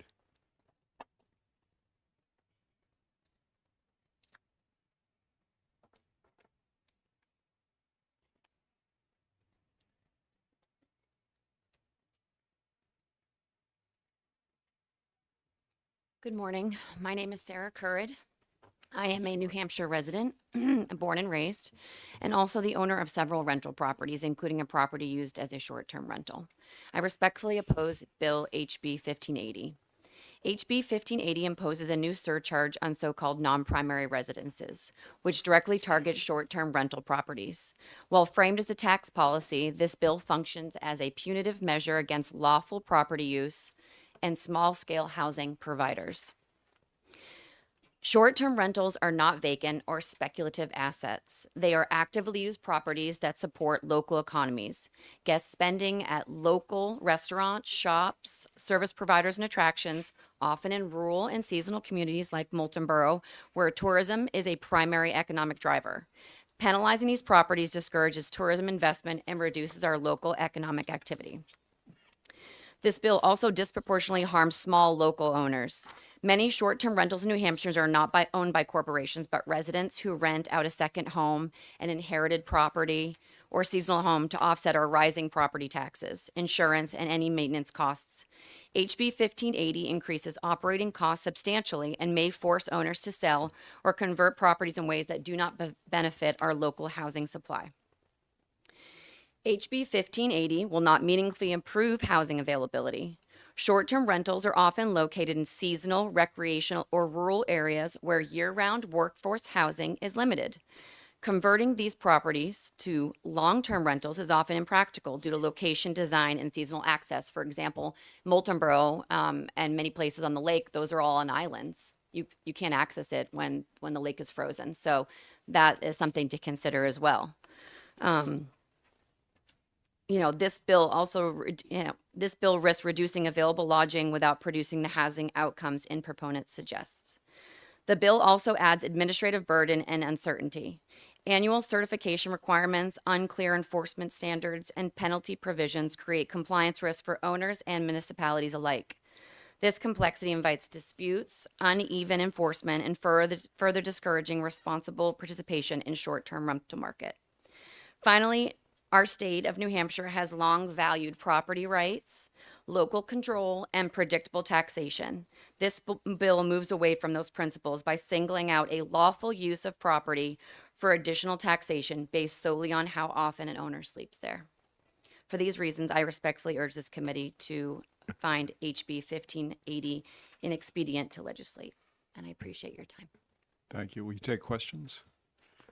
Representative Almy? One quick question. I presume that as a property owner doing rentals, that you register with the Department of Revenue Administration and you pay rental taxes. Correct, yes. And I have long terms, but my sister-in-law, she has a small business and she has kids. And one reason she gets to spend more time with her children is because she's not working for a big company. She's managing small rentals. Thank you. Seeing no more questions, thank you very much. Thank you guys for your time.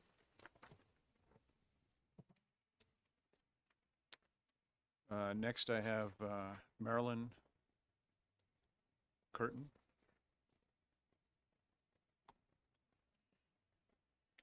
Thank you. My name is Marlon Curtin. I live in Concord, New Hampshire. I'm here representing my daughter, who cannot be here today. And she wrote this letter and as her testimony. Let me just interrupt you for a second. Can you summarize in bullet points and then get us a copy of the letter, whether via email or? Yes. Okay, because just because of time constraints, I'm going to ask that people summarize. I will summarize. Thank you. Bottom line is, she purchased it as a single mom. She purchased a large property to start two businesses in 2021 to support herself, her teenage children, and her two horses. This year, March 1, will mark 5 years of keeping both businesses running. She also has a full-time job, a paying job. She doesn't get paid from running these two businesses. One of the points that was made that short-term rentals do not contribute to the community. Her short-term rental offers diverse accommodations for guests traveling with multi-generational families and groups looking for a communal family-style setting. Her guests have a unique demographic, not interested in hotel accommodations. They wake up and enjoy coffee on the back porch while watching the horses graze. They support the local community. She has a wonderful relationship with many of the local businesses, as she provides recommendations to her guests weekly to drive to local businesses and highlight the beauty of the country living.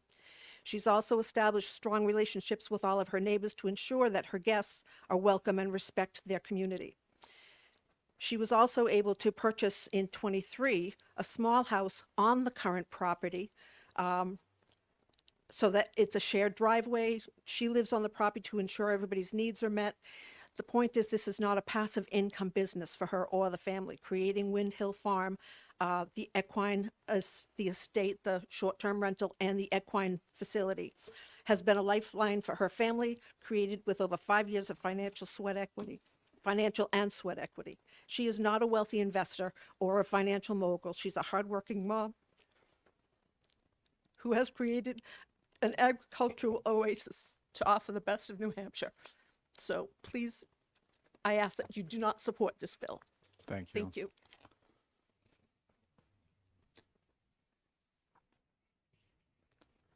Next, I have Monica Corville.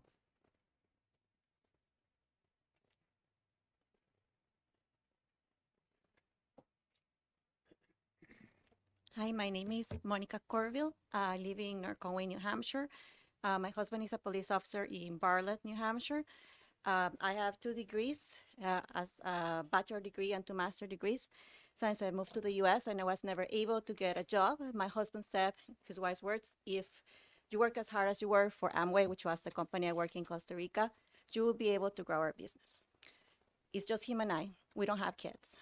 He was in the military. He hasn't even finished his tenure as a police officer. He's considering leaving because his body at 45 is starting to pay the price. We have owned an Airbnb for now 4 years. We have a mortgage, and I net about $12,000 a year from that Airbnb. That Airbnb will be our retirement plan. If you put a 0.75 surcharge, you're gonna reduce my net income by 30%. Also, this surcharge is based on the assessed value of the property. We bought this property for $225,000. We haven't realized the gains that this surcharge is going to charge us for. Yes, the town says it is value close to $500,000. We're at 485. But very soon that will happen because North Conway and Bartlett prices are going through the roof. Yes, because a lot of big investors are buying and our corporate investors are making a lot of money on this. But him and I, it's a mom and pop shop. The ones you're hurting are not the big investors, are people like me that own 1 or 2 Airbnbs, because this will wipe out 30% of our income. And because of this bill, we are like, what do we do? Do we sell now? Like, you are charging over a speculative income that hasn't been realized. So I understand the frustration of people that haven't found a house. I understand that because I've been there. I rented until I was able to own. But this isn't money that was given to us. We work for it. We pay for it. We pay income tax over this. We pay property taxes over this. This is my job. And I make $12,000 a year over this. You're going to take 30% out of that. And my second point is my mother-in-law also owns a property in North Conway that was bought by my father-in-law, rest in peace, more than 40 years ago for $40,000. That is where my sister-in-law goes on vacation. He passed away last year. She's already having a hard time seeing how much this house cost her a year because that one is valuing $500,000. It's not a big house. It's a small. It hasn't been renovated since they bought it. But it is valuing $500,000 because it's right on West Side Road and town considered a very expensive house. This is going to cost her another $3,000 a month. You are going to be taking, yes, it's a vacation home. I understand some people do not have that privilege, and I feel very blessed to have it. But the money that was used to buy that property had already paid income taxes to the state at a federal level, and I don't think it's fair to punish an old lady and her family to have to get rid of their vacation home because it's assessed for a value that was determined according to what is happening in the community and not the reality. They haven't capitalized, they haven't realized that gain, and they probably never will. The idea is that property stay in the house for generations. They have 2 kids. The idea is that North Conway is the place that our family can keep coming out and ski. So thank you for your time. I just want you to see the other side of the story. No, the fact that you own a second home doesn't mean you're a millionaire or that you're living like, I forgot the word in English, but this is my job and this is our vacation home. Thank you. Chris Christensen. No, I'm sorry. Is it Chris? Chelsea. Thank you. Sorry about that. No, and it's fine. I have awful handwriting, so I'm amazed you could even read it at all. So thank you. So I'll try to be brief because I think a lot of the people that are speaking have said a lot of my sentiments, but I kind of wanted to just let you know my story. I bought a property in Northampton. I'm also a resident of Northampton. I bought a property about 9 years. I'm going on my 9th year of owning this property. It sat on the market for a couple of years. The reason being it's a very unique property. It has a lot of land. It's a very large property. It's very old. It requires a lot of maintenance. It's unique in that I understand the argument that, you know, we're desperate for housing. I understand there's a housing crisis, which is why you passed the ADU law, which I'm very excited about, by the way. This house, I feel, doesn't really apply to that because it's on the expensive side of things. It's not an affordable house that I think we all need. This house, I don't believe, would have been sold any other way unless they were able to convert it to a short-term rental. I bought it as a short-term rental as the fact that I absolutely love this property. It's gorgeous. It is the only way I could have purchased this property. I also have many children. It enabled me to be able to, as she has said, spend more time with my children. I'm not some big conglomerate. I only own this one property. As it is right now, I don't know if a lot of people understand the burden of owning a short-term rental on the other side of the business side of things is that the property insurance, I'm sorry, the homeowner's insurance is skyrocketing. It's very, very hard to even get anyone that even wants to do a short-term rental insurance. My insurance has doubled. So now I'm looking at almost $1,000 a month in just insurance. I do pay property taxes. I also pay the meals and rooms tax. Between my property tax, the meals and rooms tax that I pay, I'm paying over $40,000 right now a year just in that.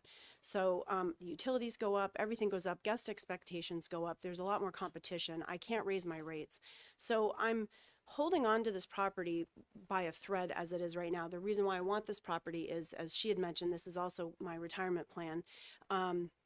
You know, I am mostly staying at home with my children, so I don't have, you know, a 401k or any of this. So this was my way of doing it.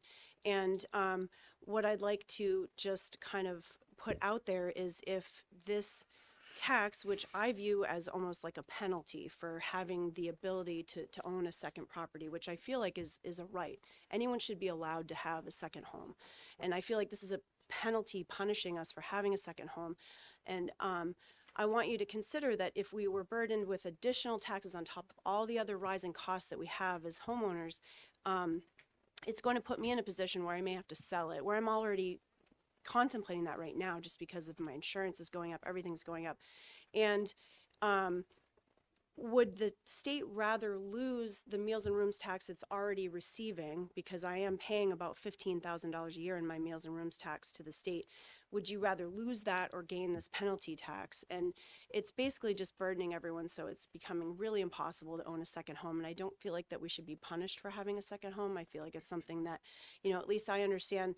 I got to know Sununu pretty well, and his objective for the state was to help blossom and grow local business owners, that he wanted people to be proud of being a New Hampshire state business owner. And this is my business, and this is really going to put me in a position of being in jeopardy of losing my property, and it's my retirement plan. So I just want everyone to consider that, and that's all I have to say. Thank you. Do you have Thank any you very much. questions? Representative Opal.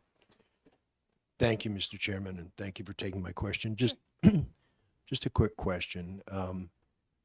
If this bill were to change, were to be amended so that the first $500,000 of value, of assessed value, would not be taxed, would not fall under this tax at all, and that the additional tax would only be on the value of a home or a short-term rental over and above $500,000. So there'd be a $500,000 exemption to try and accommodate those folks who are not millionaires and not, Right. they're trying to get by Right. with their own business. I'm just curious as to how you might react to that. Representative Opal, isn't there already a $500,000 Oh, threshold? maybe I misunderstood. Yeah, there's already a $500,000 cutoff. Okay. Oh, which I may have misunderstood that as well, because I thought it was just they were only going to apply it to homes that were over 500,000. I didn't look at it as an exemption, but I mean, if it wasn't in there, to answer your question, I don't know that anything would help, because it's just, at least for me, my expenses are so tight just even running and owning this property with property maintenance and utilities and everything. It's just an additional tax is just going to put me over the edge, and it's going to put me in jeopardy of owning this property. So I don't know that that would be helpful at all, because my property, as they've mentioned, I bought it for a very good price at the time, but it's now doubled in value. So that exposes me to a huge tax burden. Thank you, and I apologize to the committee. I missed one No problem. little word. No problem. And Representative Ohm has a quick question. Yeah, what is the assessed value of a property? My property, well, the town assessment and fair market value, because that's definitely two different things. But is it Representative the Ohm? town, or would you say the town value or assessed value? Yeah, Assessed as so town. you were assessed by the town. at Yeah, a so the certain town assessment, value. I think it's maybe now 1.3 or $1.4 million. I bought it for a lot less than that, but I think that's what the town is. And of course, our taxes in Northampton keep going up. So I don't know that, I know the point of the bill is to help burden that, but I don't foresee the towns not raising property taxes. I just think it's something that's always going to keep going, if that helps. Okay, thank you very Is much for that your it? Okay, testimony. thank you. Last but not least, I have Jennifer Ramsey from DRA. And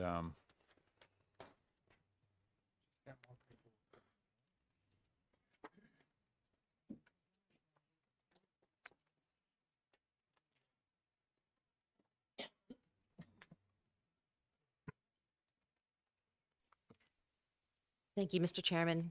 Morning, members of the committee. Again, I'm before you to present you with some technical concerns. On behalf of the Department of Revenue Administration, I've again passed around some written comments. I will rely on those for the most part. In the interest of time, just to summarize, we have the same concern with respect to applicability versus effective date that we did with the last bill. Second, this definition of a test for residency that's in this bill is different than the way residency is defined in other areas of property tax law in New Hampshire, and could be problematic, particularly with respect to the BTLA's appeal process and the definition that they apply. Third, the limitations on the purposes for which this money could be spent once it's in the municipalities, that would need to be regulated and policed in some way. That would need to be thought through. And the last thing I would let the committee know is that if this were to move forward in its current form, we would need to do a significant update to our municipal tax rate setting portal at DRA, which for which we've requested an appropriation of $75,000 in fiscal year 27. thank you very much. Any questions? Okay, seeing none, thank you. And I will close the public hearing on HB 1580.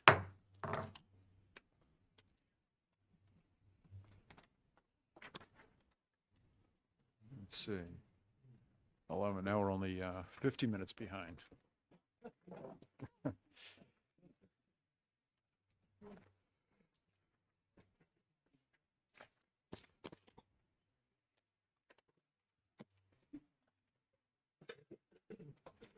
What is this? Oh. This is all for you.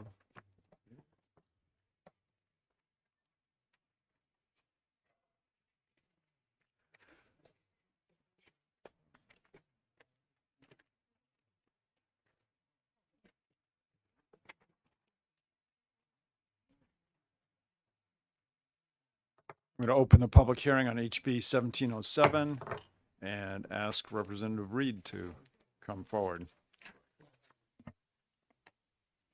Thank you, Mr. Chair, and thank you, honorable members of the committee. This is in 10 years. This is, I believe, only my second time being in front of you. So thank you. For the record, my name is Ellen Reed. I represent Rockingham 10, which is Newmarket and Newfields. And Mr. Chair, if you would just humor me very briefly, I would like to address something I heard earlier when I came in to deliver my card. Somebody said that their vote on this bill would not be based on the logic and being open-minded. And while that might have been meant as a joke, I'm not sure. I just really want to raise that because I think we all have what I believe to be a really sacred duty to all the people of this state. And that sounds trite, but I mean it very deeply.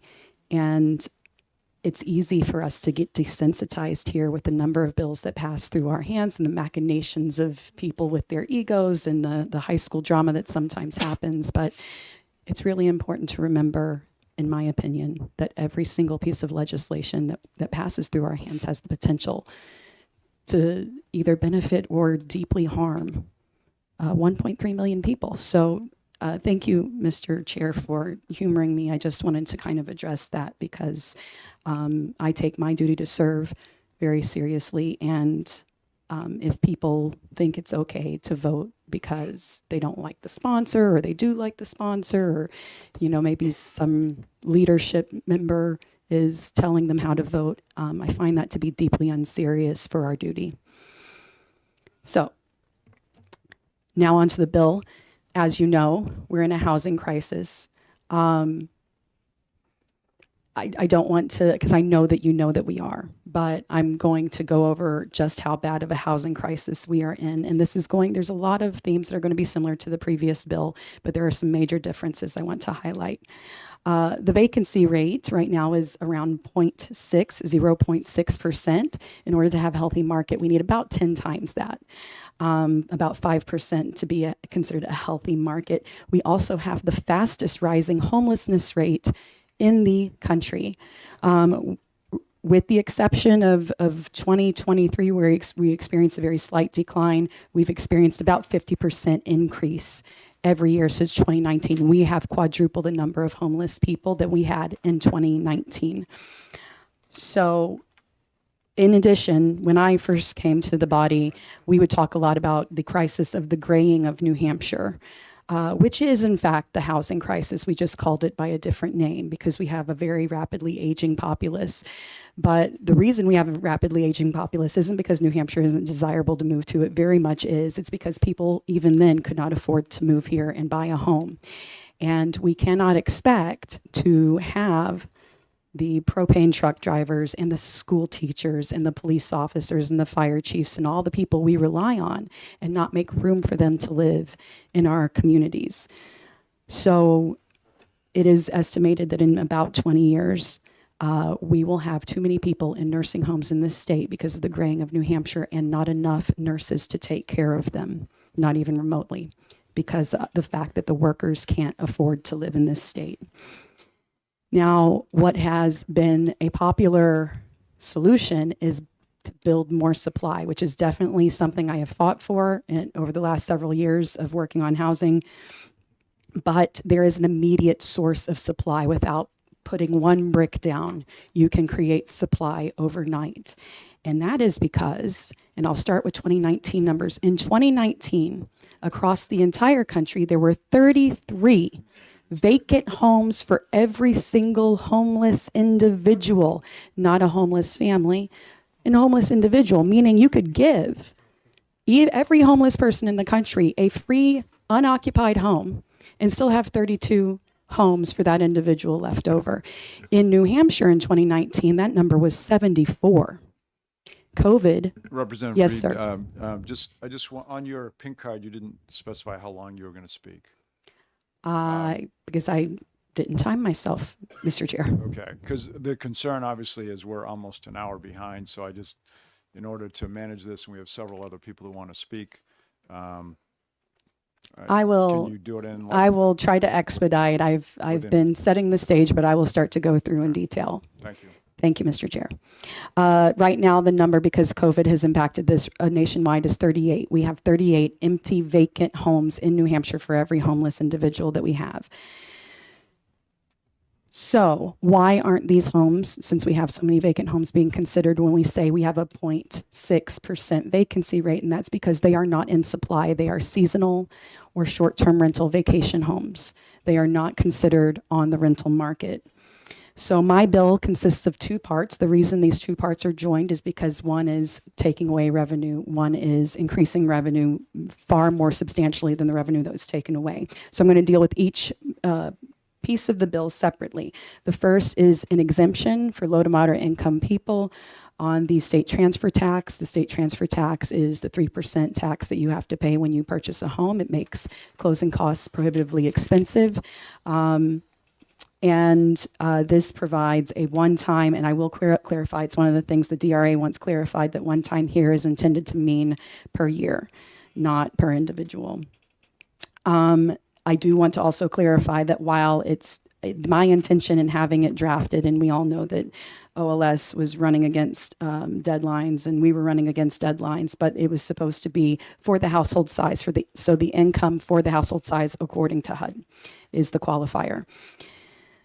So it is essentially giving low to moderate income people a transfer tax exemption so they can more easily buy a home. It also is giving it to the seller if the seller sells to a qualified individual, meaning a low to moderate income individual. So that incentivizes sellers to sell to people who need the homes most. This is language, by the way, that exists in Maine as well. The second part to the bill is what's similar to the previous bill you heard, but there's a couple really important changes or differences between the two bills. And this is the tax on property, residential property. That's another clarification DRA needs. It shouldn't be property, it should be specifically residential property. Any residential property that sits vacant or in short-term rental, meaning short-term rental qualifies as vacant for more than half the year or for half the year, would then get, and in this bill, it is an amount to the state that is equal to the municipal tax burden for that property. That is pretty steep. So it needs to be residential tax. I would also like to add the caveat that I would like to see this, and I didn't have the chance to do this again in the language, that it be specific for, so if there are units that can only be inhabited for a certain portion of the year, it would be half of the portion of the year that they can be inhabited. So seasonal things that can't be inhabited during the winter would be exempt from the 6-month requirement, but would have like a 4-month requirement, for example. And so all of this is getting to that that tax is steep intentionally, because while yes, the revenue that's supposedly will generate, and I'll get to that in just a second, is substantial, and that looks lovely, and we can all dream about what we might do in a budget with 900 million extra dollars. I don't want it to be that high. The entire point of this is not to generate revenue or burden people for having wealth or having a second home. And unlike the previous bill, and unlike a bill that's also in my committee, it's not targeted at a certain level of home, a certain value. It's not targeting whether or not it's a second home. It's literally targeting, is it available for rent? Is it available? Now, you have a right to keep your property out of rent, but in a housing crisis, you don't have a right to keep it out of the rental market without paying something back into the state, because you are actively harming the state when we're in the middle of a housing crisis. If you're lucky enough to have multiple properties, and I'm not at all suggesting that people with multiple properties are like, you know, rich and opulent or what have you, but we need to be really realistic about what it means to have multiple properties when, in fact, 60% of the population with full-time jobs cannot make ends meet. They cannot afford a basic quality of life. That's 60%.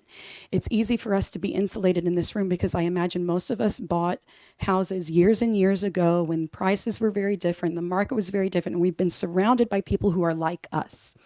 But in reality, 60% of the population cannot afford a basic quality of life, never mind having a second property. So I'm not trying to say that, you know, people with second properties are just rich and have no problems. I'm trying to say that if there are second properties, if there are additional properties, they need to be rented because we need those workers to live here. And the wonderful thing is that that money, in addition to many other things, can go back into helping people buy homes with that state transfer tax exemption. Just really quick on the fiscal note, DRA estimated $922 million. My personal estimates when I was crunching numbers was closer to $600 million. I don't expect that to be the reality anyway, because the whole goal of this is to change behavior, is to get people who are not being penalized for leaving their home vacant, one of the 38 vacant homes per homeless individual we have, and to actually put it into the rental market. Now, here's the thing. I've received, as you have received, emails saying that this is going to be such a huge burden and it's going to be so costly. The only thing you have to do to avoid paying a single penny more in tax under this is put your property in rental. That's it. 6 months. That's all you need to do. It can be empty the other 6 months. You can live in it the other 6 months. It can be any combination. It can be short-term rental the other 6 months. So you're making a lower amount of revenue from the long-term rental and a higher amount of revenue from the short-term rental. If you use it as a vacation home for 1 month, you can rent it for 2.5 or 3 months on either side of that. It doesn't have to be consecutive. It just needs to be occupied by somebody for 6 months. That's it. So I don't understand why that is an onerous requirement to get out of paying this very steep tax that people are saying. Another complaint from one of the emails, and I'm almost done, is that it would somehow incentivize, because people wouldn't be able to afford to keep their homes because apparently they're unwilling to rent them out. And so they would sell them to corporations who would then renovate them into these big kind of gentrified. But remember, they would have to also pay the incredibly increased tax, because if a corporation or a big developer, landlord, whatever, is trying to buy the home to renovate it into a luxury vacation home, not only are they paying the increase in tax because of the increase in assessment, but now they're going to pay twice whatever that is because they are not planning for it to be in long-term occupancy. So that's it. Just want the behavior to be, we should not be allowing all these empty homes to sit there when we are in the middle of a housing crisis.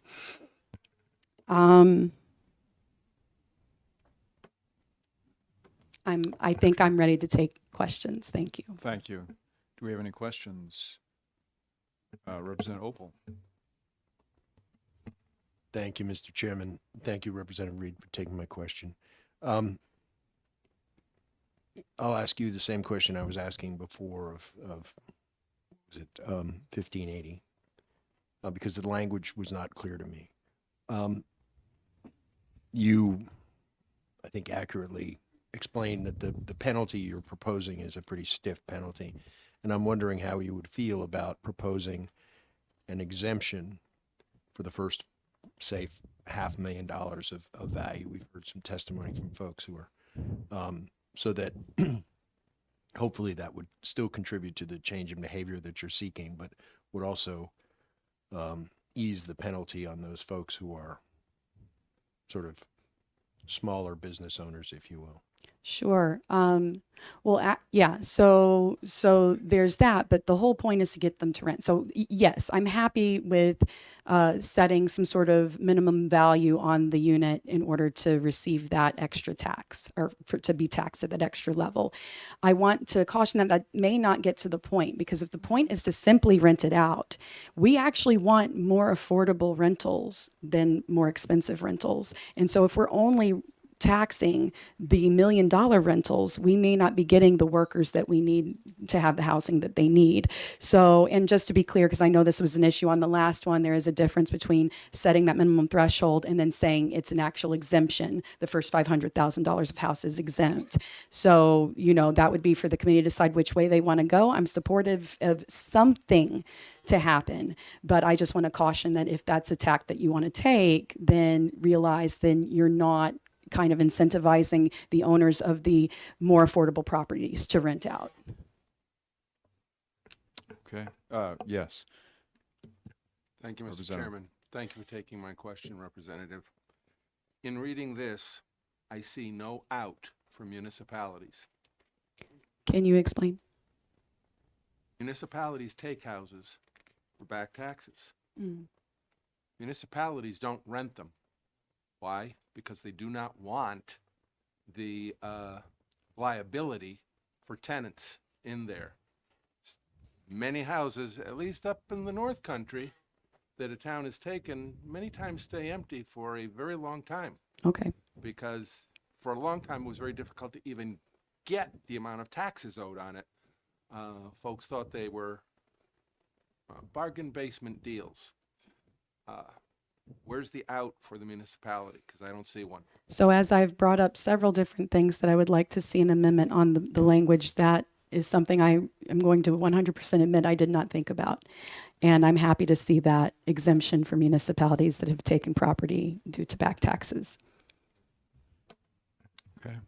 Thank you very much for your testimony. Thank you.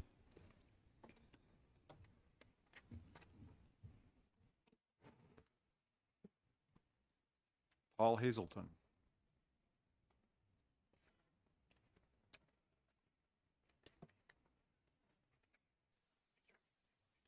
Yeah. Yes, just press the button. There you go. I'm Paul Hazelton from Hebron, New Hampshire. I'm initially more concerned addressing the possible impact on Airbnbs, so I would like to talk about the positive aspect of Airbnbs. It's a different experience from the commoditized hotel room and stay. It has been a evolution in the market, adding value and economic activity where it did not exist before. This is what the free market is supposed to do. It brings tourists and visitors into small towns and venues that hotels do not serve. In my family's case, it made it possible the preservation of 300 acres of land and a 1700s family farm. Samuel Hazelton had deeds from King George III when he settled in 1771 along the Dartmouth College Road and advertised that he would take in travelers. I've often wondered whether he ever got any travelers. His peers would be horrified that the government would in any way interfere with that activity. He later fought in the Revolution. Airbnb has made possible the preservation of the farmhouse and the complex of buildings, which includes the barn residence that I reside in, that comprise the farm.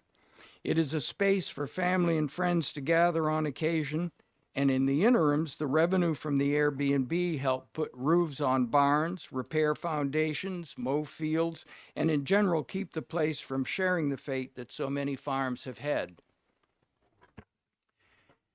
This testimony applies equally to HB 17707 and HB 1508 in different aspects.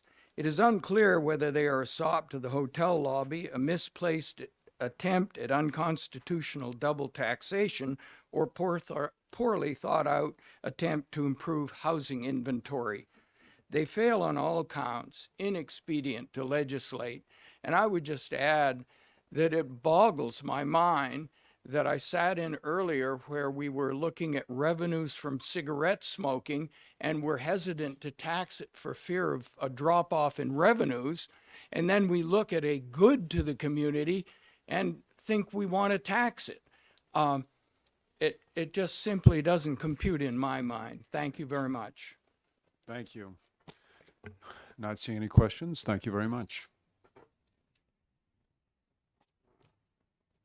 Sarah Currid.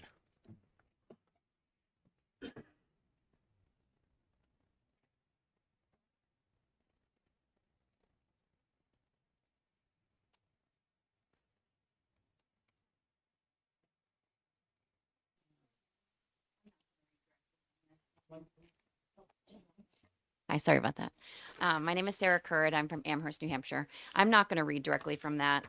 Just reading over the bill, there's just like so many things that is wrong with this. One of them that really is scary to me, let alone just the impact to a lot of families and small business owners who, again, have decided to purchase another home to help care for a property that's been in their family forever, is the administrative cost of this bill. I mean, the Department of Revenue Administration estimates a one-time cost of $300,000 to implement this new system, but the money is not currently allocated in the bill. That scares me a little bit. Overall, it doesn't make sense. I mean, I understand we have a housing crisis, but a lot of these properties that people are renting out, especially short-term rentals, there's no ability for workforce housing to be in them. So what I think we're trying to solve will not be solved with this bill, unfortunately. Thank you. Thank you. Seeing no questions, thank you very much. Okay, next I have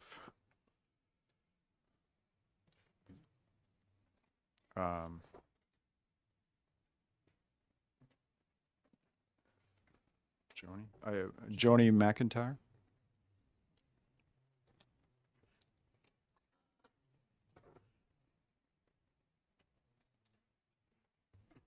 So I guess it's good afternoon now. Hi, I'm Joni McIntyre. I'm a realtor here in the city of Concord, and I'm speaking to you on behalf of the New Hampshire Association of Realtors. I have something to read, but I'll try to go over it quickly. This bill is looking to, well, first of all, the overall tax burden for any second home would double. If this goes into effect. And this would work to limit what the value of that property is. And I'll give you a really good example. This summer, I sold a property for two women from out of state who had a second home on Lake Rolfe Pond in Hopkinton. Their taxes there went from $1,500 to $6,000 when the town did their reassessment. And what this means is then this home on a quarter of an acre with no sewer, no water, no heat on Rolfe Pond would go to $12,000 a year. No, yes, it went from 15 to 6,000, so that would bring it to $12,000. I would have had, there's no way we could have sold that piece of property. It was assessed at 318.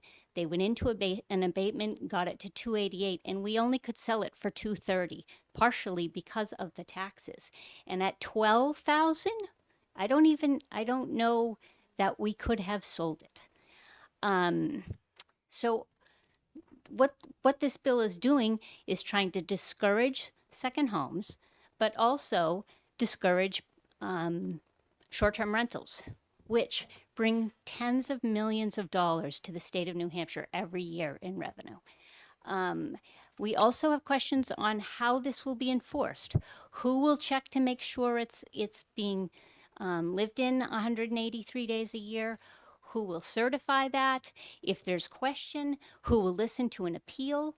None of that is answered in the bill itself. Let me see what else I had here. If, as I said, like with this little $230,000 house, up to $12,000, can you imagine maybe a $4 million house? Will that affect those values and then in turn affect what we collect in transfer tax? So everything this is working to do is undoing the revenues that we're bringing in the state. So I really question that this has any validity. One last thing, these places where there's short-term rentals or second homes, those are not going to be available to workforce housing. The rental costs will be just too high, or the people will just not rent them out. I mean, they don't, how much for a $4 million house on Lake Sunapee, if you're only there half the time, how much are you going to rent that out full-time for 6 months? So we would ask that this is inexpedient to legislate. Thank you. Okay, thank you for your testimony. Thank you.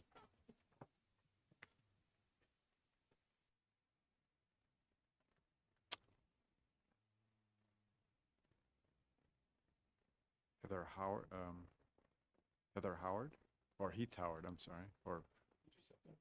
I don't know. Oh, is that right? Oh, I'm sorry, Representative Howard, okay.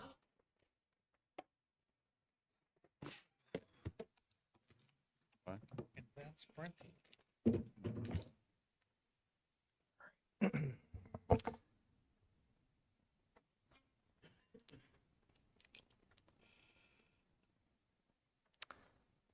Sorry about that. Thank you, Mr. Chair, and honorable committee members. Before I start with my testimony, to introduce myself, my name is State Representative Heath Howard. I represent the towns of Stratford and Barrington in Stratford District 4. And before I start with my testimony, the prime sponsor told me that she intended to suggest that the state transfer tax exemption could be delayed 1 year while receiving the unoccupied residence tax. And this would prevent the need to upfront any money. The revenue coming to the state rather than the municipalities could be used for education, direct disbursements to municipalities in exchange for reducing property tax rates, used for home loans funds, or a number of other things.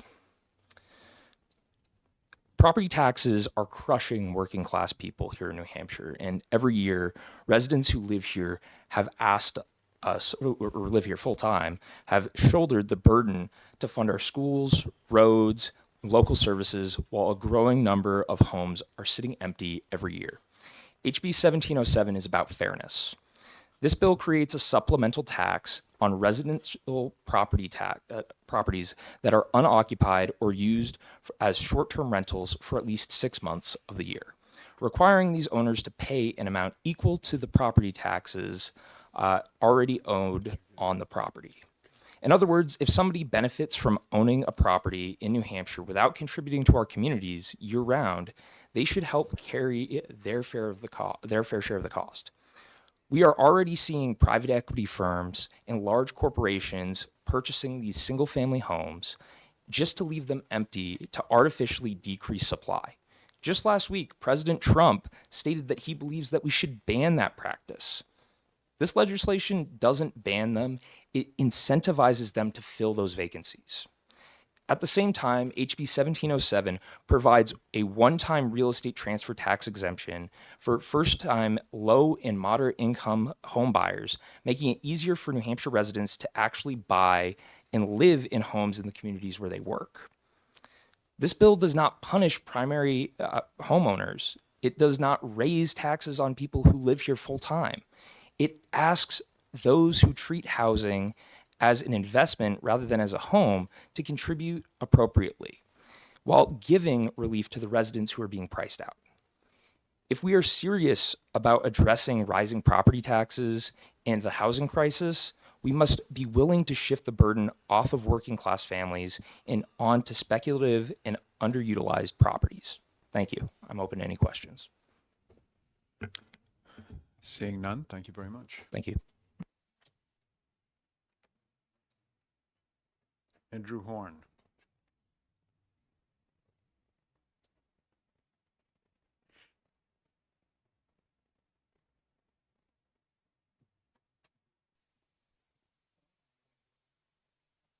You got to turn the mic on. Thank you. That I think it's fixed. Hi, my name is Andrew Horn. I live in Amherst. Mr. Chairman and members of the committee, I come before you as someone who believes every decision must be weighed on both dollars and decency. I speak today in support of HB 1707. Now, I know many of you have heard from people who fear this tax. Their concerns are real, and we should listen. But I ask you, what about the teacher who can't afford to live in the town where she teaches? What about the firefighter who drives 2 hours to protect a community that has no home for him? What about the children who can no longer afford to live in the towns where they grew up? What about the grandparents who want to downsize and stay near their grandchildren but can't? These are our neighbors, and they are suffering. The opposition calls this double taxation. I call it something else, a tax on dead wood. These empty homes, unoccupied for 6 months or more, are dead wood choking the living forest of our towns. They are houses that do not breathe. They shelter no families, they build no community. Remember this, a right to own is not a right to empty. Property is a trust, not a fortress. Let me give you the numbers because they tell a story we cannot ignore. Home prices are up 76% since 2019. We are short 23,500 housing units. Our rental vacancy rate is just 1%, when 5% is considered balanced. 51% of renters are cost burdened, paying more than they can afford, and homelessness jumped 52% in just 1 year. Some worry this bill will bring in big corporations, but look around. Who's already being driven out? It's the nurse, the police officer, the everyday worker. So I ask you, shall we preserve property or shall we preserve community? What good is it to gain a tax break and lose your neighbor? Some say this betrays our motto, live free or die. But I ask you, can we call ourselves free when our children cannot afford to live here? When homeless people die because they cannot live free? We stand at a crossroads. If we preserve lifelessness, our towns become museums for the wealthy. Our workers become commuters. Our children become exiles. But if we choose people over property, we make our houses breathe again. The choice is clear. You can vote with those saying, "Don't touch my second home," or you can vote with the young couple who can't afford their first. You can preserve property values, or you can preserve community. You can protect the right to own a lifeless house, or you can protect the right to live in a breathing one. We cannot escape history. The suffering of our neighbors will mark us. So I ask you, members of this committee, are we a state of homes or a state of merely houses? Let us be remembered as the generation that chose people over property.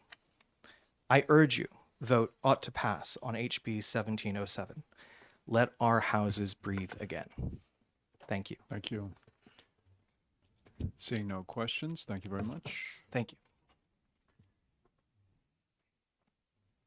Chelsea Christensen. Me again. I'll be quick. I just have a comment on this bill. So I absolutely agree that there is a housing crisis in New Hampshire. I agree that we need more affordable housing.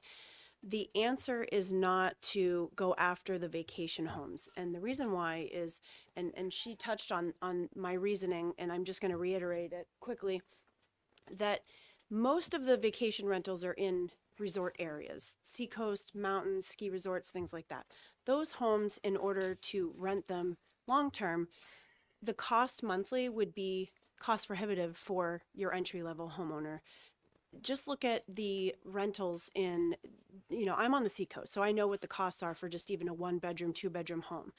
The rentals are $2,000, $3,000. That's still too expensive. If I had to be forced to rent my house long term, I would have to charge about $10,000 a month. That's just the facts.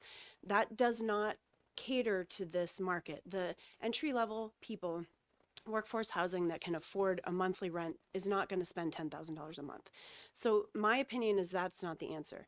The answer is, let's look at more, I personally have a lot of ideas for affordable housing. I love this ADU law. I think it's fantastic. I think if people were to build a, 900 square foot little home on their property and rent that, that's fantastic. I have other ideas about, maybe this urban sprawl. We go out to Epping, we buy land. We have builders that build little teeny homes that are affordable for people, entry-level homes. That's the answer. The answer isn't going after people that are going to be forced to rent their home for a rate that isn't even affordable, because these are high-end homes right on the beach or in the ski resorts, things like that. So I think the answer to help the affordable housing crisis is to build more affordable homes. I do not agree with this bill at all, and that's all I have to say. Thank you for your testimony. Questions? No? Okay. And again, last but not least, Jennifer Ramsey from DRA.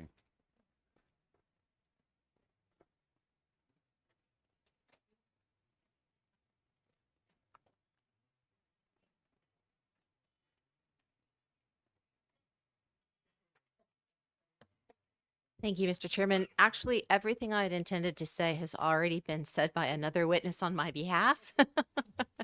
Thank you to Representative Reed for actually reading my bill analysis and mentioning many of the technical concerns that I had with this bill. We are looking at a requested appropriation of $300,000 in order to implement this to modify RIMS. And I would look forward to working with the sponsor and all of you all at the work session to address these technical issues that we have with this one. Thank you. Appreciate, There are two here that didn't get. Do we need a couple more copies? Okay. I got one. Representative Opal.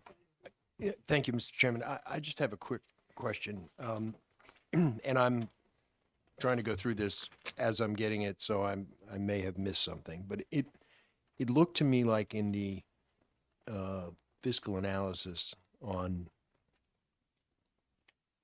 1580 that that DRA was saying they couldn't estimate the number of second homes. And then it looked like on 1707 that there was an estimate on second homes. And maybe I'm missing something, I'm confused, but as I said, I'm trying to go through this as quickly as I get it, but. Right. We cannot know for certain the second homes with, and I don't have both of them in front of me right now, but we did, for some of the legislation this season, look at some data that the Fiscal Policy Institute actually published, summarizing some census data with respect to second homes by town. This bill, if I'm remembering correctly, does not really speak to second homes so much as unoccupied properties. It could be short-term rentals, but it could also just be vacant properties. So it may be that we didn't think that using that same economic data was appropriate with respect to this bill. If I, one quick follow-up. Sure. All I would ask is when we get out of this hearing, I'm going to go back through and read it over more thoroughly and see where maybe the confusion is on my part. I would just ask if DRA could go back and look and make sure that your Absolutely. response on 1580 and your response on 1707 was, if I'm missing something, happy to be corrected. I will look at them and happy to speak with you more about it. Thank you. Thank you, Sounds Mr. good. Chair. Thank you very much. Appreciate it. Okay, I'll close the hearing on HB 1707. Okay, now we have a decision to make.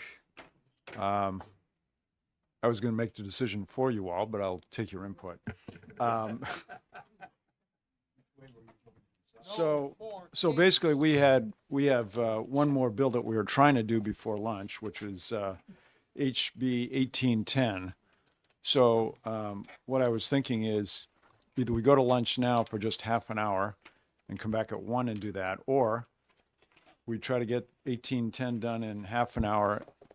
And then at 1 o'clock, we take a half-hour lunch, come back at 1:30, and then we're only half an hour behind. So the question is, do you want to take lunch right now for half an hour, or do you want to finish 1810, given that we've got people here who thought it was starting at 11:30? Yes.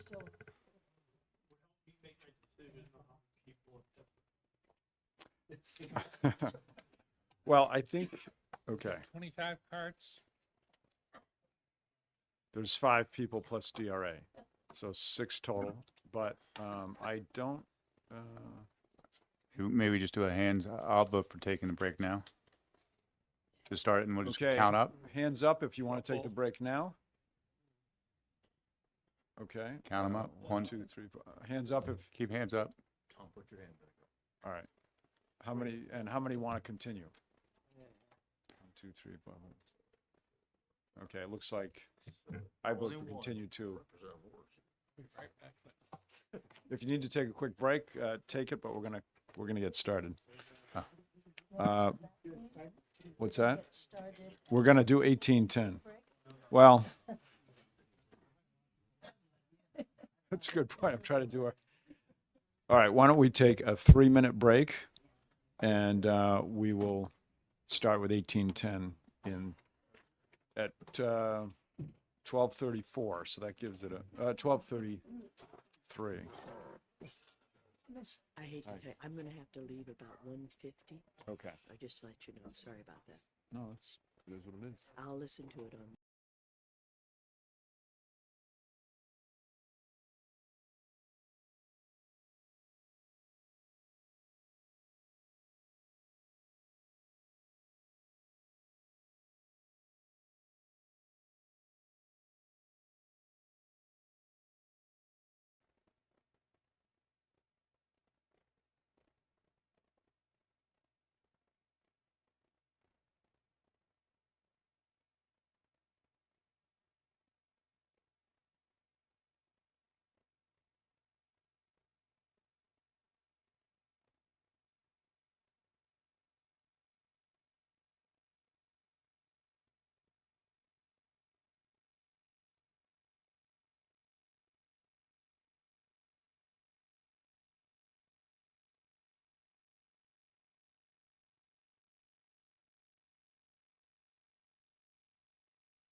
If there's anybody who has materials to distribute for 1810, you can distribute it now.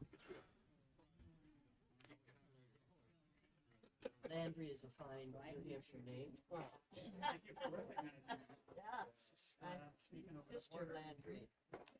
Rivier College. No, I love somebody in the back eating their lunch, black and white. Yeah. You know where you stand.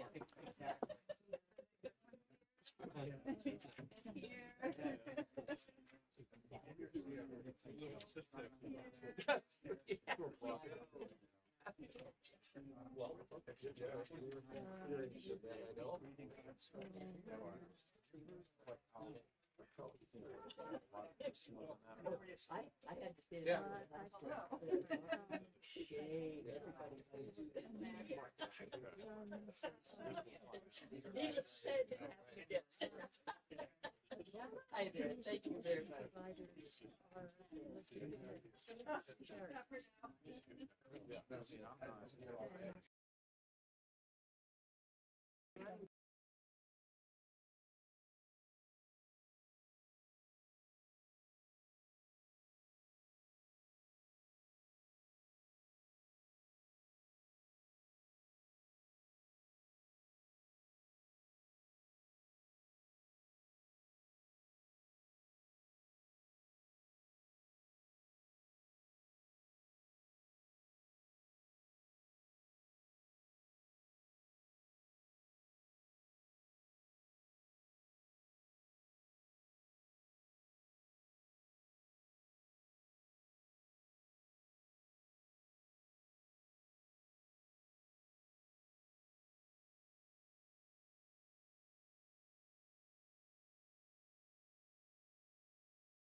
Thank you for allowing me to introduce House Bill 1810.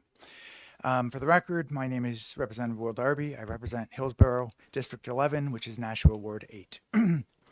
It's winter, and we all rely on plowed roads to travel safely. State Department of Transportation and our municipal public works departments do an important job of clearing snow and ice from our roadways. Road salt in various forms is one of the tools the crews use to keep our roads clear of ice. However, once the storms pass and the salt does not vanish, rather it flows with a runoff into stormwater systems, streams and rivers to accumulate in our lakes and seeps into our groundwater. There it collects and accumulates over time, raising chloride and in some cases sodium levels to unhealthy and potentially toxic levels. We can see this happening through periodic testing like the Volunteer Lake Assessment Program run by DES, where lake communities see steady increases in chloride levels. But the impact of drinking water is a much more direct impact on our health and our pocketbooks. For example, Merrimack was forced to shut down one of its primary wells due to unhealthy levels of chloride and sodium. Road salt also infiltrates private wells, with some communities like Greenland observing a 5 to 10x times the safe level of sodium in their well water in a number of wells throughout the town. Treating water to remove sodium and chloride is prohibitively expensive, and affected homeowners may have to rely on bottled water for consumption.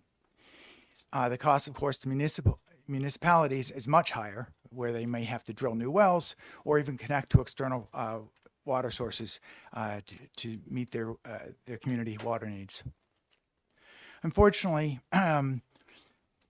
techniques to direct runoff to stormwater treatment facilities is not enough.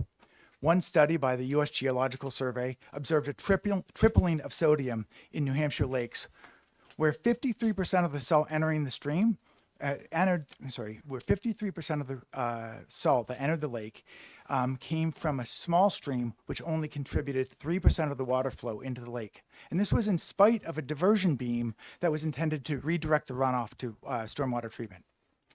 The only solution to reducing salt pollution is to reduce salt usage. DES determined a reduction of 25 to 45% in salt use is required to maintain water quality standards. The good news is New Hampshire DES has been aware of this problem for years and has developed programs to help educate the public and best management practices for treating roadways. The Green Snow Pro is one such program with options available for both commercial and municipal operators. These are opt-in, optional initiatives to encourage best practices for road treatment and salt storage.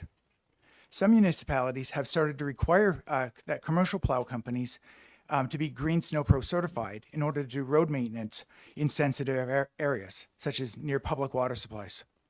But while the training and certification is affordable, updates to equipment and salt storage to be compliant can be expensive. These upfront costs can suppress participation, resulting in fewer certified operators and more salt on our roads than required. For those who have made the switch, Green Snow Pro is a win-win solution with reports of up to 40% savings in operational budgets after a couple of years due to reductions in salt purchases. In addition, certified operators and those who contract with them also have limited liability protection for snow clearing operations. So how does this bill help? Well, the $4 fee is added to bulk road salt and its equivalents. These funds go towards a new salt road mitigation fund, which is maintained and managed by DES to provide grants to commercial, municipal, and state Green Snow Pro certified providers to help offset the costs of the startup costs for new equipment, as well as storage and ongoing maintenance. This will reduce the barriers to joining this program and thereby increase the number of certified Snow Pro operators in the state, resulting in cost savings from reduced road salt purchases, for example, for our municipalities, and ultimately less salt on the roads that winds up in our lakes and our drinking water. I did consult with DRA during the initial drafting of this bill, although I have not been able to review all of the comments that they sent this morning. The collection and enforcement of the fee will be managed by DRA in a manner analogous to other revenue they collect, for example, on tobacco. However, if the fiscal note caught your eye, which I'm sure it did, realize this is because we're pouring 1 million tons of road salt on our roadways every year. 1 million tons of salt every year on roads. Where does it go? It goes in our lakes and our aquifers. If salt use continues at this rate, we will lose more water sources, poison more of our lakes and rivers. Thank you so much for your time and attention to this matter. Thank you. Representative Ohm. Yeah, thank you very much for your concerns on the salt pollution. We're the tax committee, and I wonder if the fee increase is the appropriate way to mitigate this problem, or whether you think through regulations it might be a better way to implement best practices. I personally believe that the carrot approach is better than the regulatory approach, where by increasing the fee, but allowing people to get rebates, apply for grants that would offset the cost of those fees, that it's better than a regulatory approach where I believe that the state sort of eschews new regulations and instead tries to encourage the users of in this case salt to pay for the fees. Representative Schamberg. Thank you, Mr. Chairman, and thank you, Representative, for taking this question. First of all, I compliment you on the environmental approach, trying to keep our water clean because it's part of our draw for people to come here. But I have a question concerning the record keeping. The bill does not mandate new municipal reporting, but state agencies may require how much usage is being used by the town. Do you see any way to help the towns out to make sure they're covered with the state says, hey, Wilmot, you used 6,000 tons and we haven't kept those records. What happens then? Thank you for the question. So this bill takes a different approach than that. It doesn't rely on reporting by municipalities or the commercial providers to say how much they used. Instead, it requires that the sellers of bulk salt or bulk salt equivalents become certified so that there can be record keeping that's performed. There is not a large number of bulk salt providers in the state. It's a very limited number. So the certification requirements are minimal, and the cost in this bill is trivial, really, a few $100s. So instead of going to everybody that goes and buys the road salt, you go to the people that are selling it with two state agencies, two state commercial providers, and you say, how much did you sell? And they also have to collect the tax. Representative Bolton. Thank you, Mr. Chair. I live in the town of Plymouth and I represent Plymouth, and I queried our town manager about how much salt we actually do. It's 950 tons. And that would kind of add to our municipal, amount of money that we have to, fork over the state. But we also, all the people that disseminate the salt in our municipality have all gone through the salt mitigation program at DES. And I'm wondering, is there a mechanism to recoup what we might spend in salt? Thank you so much for the question. Yes, that's exactly one of the benefits of this bill as I see it, which is that salt is a requirement to keep our roads clean in this state. We know it. And this will incur an additional fee on those that purchase salt. However, the municipalities, the state itself, commercial contractors can apply for grants to help with the maintenance, in Plymouth's case, the maintenance of their existing vehicles and their existing equipment, to account for the purchase of new vehicles, which can be prohibitively expensive to start with, as well as salt storage, and which can be expensive as well. So even though the municipalities are paying into this fund to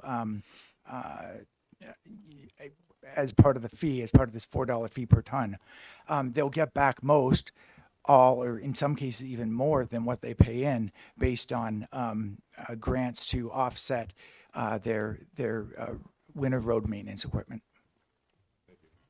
Representative Malloy. Thank you, Mr. Chair. Thank you, Representative, for taking my question. I'm the Greenland you mentioned in that. We did a well water test program with long-term drinking water, the Seacoast Long-Term Drinking Water Commission a couple years ago. 161 people volunteered to have their water tested and paid, and the fund, the state water fund paid for that service. The result that came back was, of the 161 wells people had tested, 70 of those came back with a really unhealthy level of sodium in there. I have a question. Would you believe that? And may I have a follow-up? The I'm in favor of this because Greenland hires private service to take care of this road. We don't have a municipal person doing this. So putting a fee on the seller would help towns like Greenland who don't have the ability or the time or to measure this in a way that is safe for its residents. And for that, would you believe that? Thank you. Thank you for the question. Yes, I mentioned that Merrimack had to shut down one of their primary wells because of increases to both sodium and chloride. They have subsequently, they're the town that I was mentioning that put in some restrictions on having Green Snow Pro certified operators for the contractors that plow around their other well areas. And so it actually does two things for a commercial operator as well. So the commercial operators are buying the salt. Salt goes up. I mean, it varies a lot, but overall, it's on an upward trajectory in cost. You heard me talk about 40% operational savings, which really comes from the salt, reductions in the amount of salt they have to buy. So ultimately, a town like Greenland, who uses commercial providers to do their salt maintenance, should get lower bids because the commercial providers are able to save 40% of their of their operating costs. Thank you. Representative Lurie. Thank you. Thank you for taking my question, Representative. The way you explained it, yes, on the bulk seller, the same way that we do beer, the same way that we do cigarettes, makes eminent sense. However, the fact that we already have the Green Snow program, and you said that being a GSP provides that entity with business advantages such as reduced liability, etc., which is all well and good. And I'm glad we have that program. So why are we taxing everybody to give a business advantage to a few? That's the first question. Second question. If we were to mandate that a person gets certified certified GSP, would then not the same result be achieved with no tax, no administration of tax, no requirement to add to a tax bill here, to take it back here, to bureaucratically shuffle monies around, when the purpose is to reduce salt application, and that is done only when the person's applying salt know what the hell they're doing. Thank you very much for the question. So I think mandates in this state don't go over very well. It's a great question. Why would, since only a portion of the commercial providers and the municipalities are part of the Green Snow program today, why should they get the benefits? The great thing, of course, is everybody can apply, and the costs for certification, for training and certification are very small. The thing that's inhibiting people from these companies and these municipalities from being part of the program is how they afford the equipment to be compliant.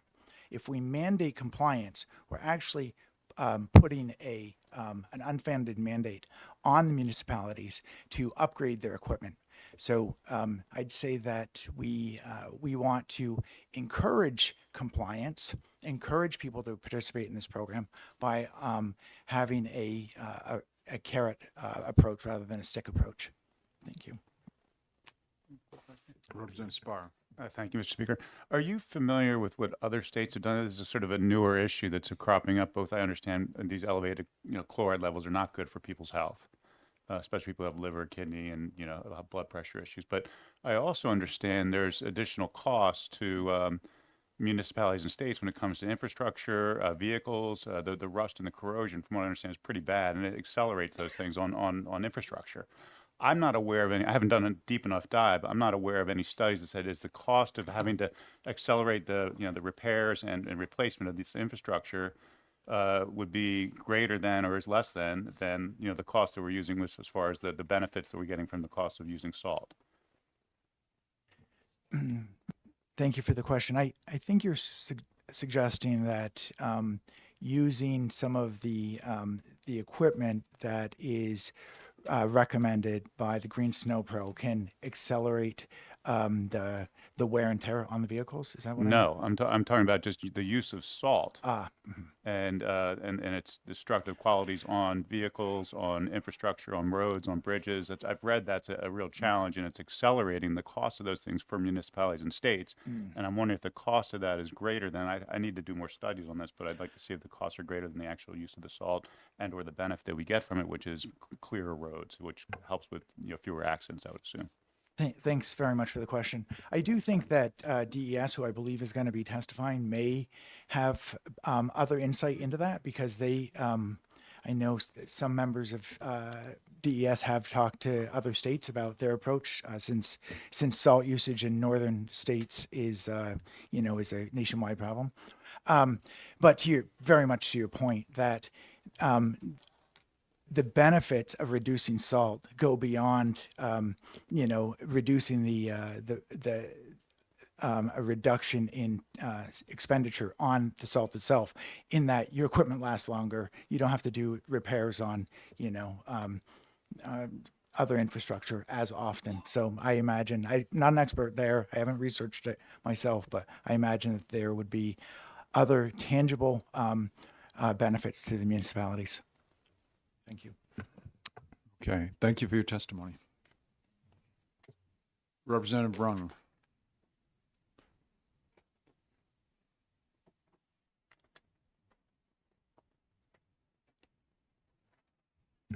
And I'll just say, for all testimony, we've got, I think, 4 or 5 more cards here. Please keep testimony to something new, or just, if you agree with what the last speaker said, whatever, let's try to, we are behind schedule. Yeah. What's that? Could you mention when our lunch break will be, because people are coming in? Yeah, right. We are, for those just coming in, we have not had lunch break yet. So we are trying, we've got to set expectations. There's 5 cards left to finish up HB 1810. And then we're planning on taking a half-hour lunch, not an hour lunch, to try to get back on track a little bit. So I would say HB 1409, which is scheduled for 1 o'clock, probably won't be heard till about 1:45 would be my guess right now, for those of you who are here waiting for that. Okay, I'm sorry, Representative, you can. Thank you, Mr. Chair. For the record, my name is Representative Rosemary Rung. I represent Hillsborough District 12, which is the town of Merrimack. As you've heard, there is a growing and serious problem facing New Hampshire with the increased levels of sodium chloride from road salt that is making its way into groundwater and surface waters of the state. About half of New Hampshire homes get their water from private residential wells, and the other half are serviced by municipal water systems, which draw from groundwater, lakes, or rivers. All of this water, ground and surface water, is at risk from salt contamination due to excessive and unregulated use of road salt. According to DES, at least 50 New Hampshire water bodies have chloride levels exceeding EPA standards. We must do something now to control the amount, reduce the amount of road salt we are introducing into the environment. And as you heard from the prime sponsor, in my town of Merrimack, we had to decommission one of our largest municipal wells to drill a new one because of oversalting. This came at a cost of over $2 million and doesn't include the cost that private property owners who have private wells had to pay to treat their water. And many times people at hazardous levels, you can't even taste the sodium or the chloride. So someone could be at a health risk and not even know it. On the good news front, Merrimack has invested in brine application sprayers that are much more effective in preventing slick roads and only use a quarter of the salt. The advantage with these brine sprayers is that it can better manage road treatment, because if there is an imminent storm, the town goes out and sprays the road with the brine, and it actually prevents the ice from forming. And it uses far less salt, and it doesn't waste as much salt because you don't have the plows then plowing the salt off the side of the road. Using too much road salt doesn't make the road safer. It just leads to water quality issues requiring a lot of money to fix. So I urge you to vote OTP on HB 1810. I also want to alert you that I have a companion bill that is going to be introduced tomorrow to Public Works, which would set regulations on the storage, the municipal and commercial storage of road salt, to prevent runoff from those piles from leaching into groundwater or running off into surface water. So I'd be happy to take any questions you have. Thank you. Seeing none, thank you very much. Next, I have Alan Hanscom from NHDOT.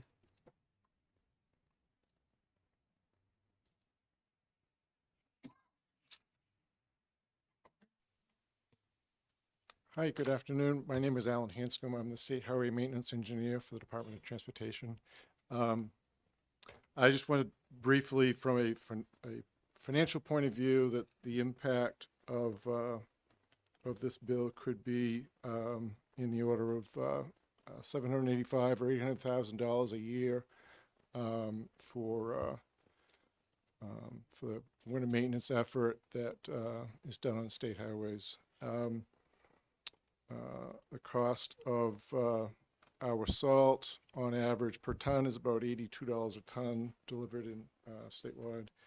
The $4 amount would amount to about a 5% increase in the cost per ton, and a 2% or so increase in the cost of our winter maintenance line, which historically is underfunded from the start.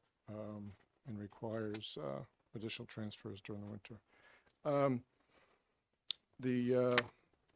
These costs are for DOT only, and I don't believe they. Well, I know my costs don't include those of other state agencies, admin services, liquor, employment security, and other agencies that have driveways or parking lots that are maintained during the wintertime. So. The impact could be significant, and that's about all I had to offer. I'm open to questions. Thank you, Representative Elmy. You look like you had a question. Yes, I did. Thank you.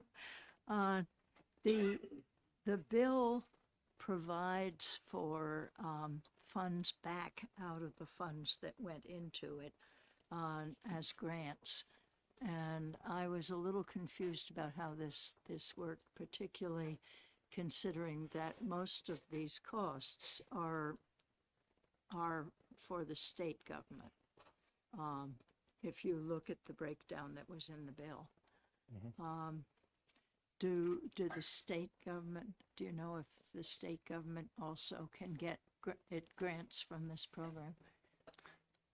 Thank you. I do not know a lot of detail about how the grant program would work. I think we may qualify for some amount, but probably not $800,000 worth. Representative Ulrich.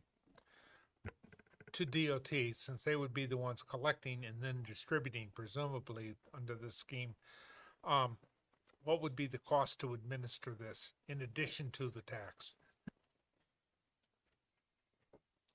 I'm confused. I'm a consumer of salt. I'm not on the collection side of it. I believe that was another agency was going to collect the $4.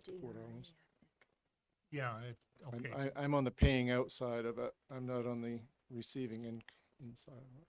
Well, you're involved in it. Separate that out. What would be the cost to administer the distribution of funds if rules were set up to allow for a distribution of funds? If DOT was a receiver of grants, the cost would be minimal. It would just be a portion of our day job to allocate the funding.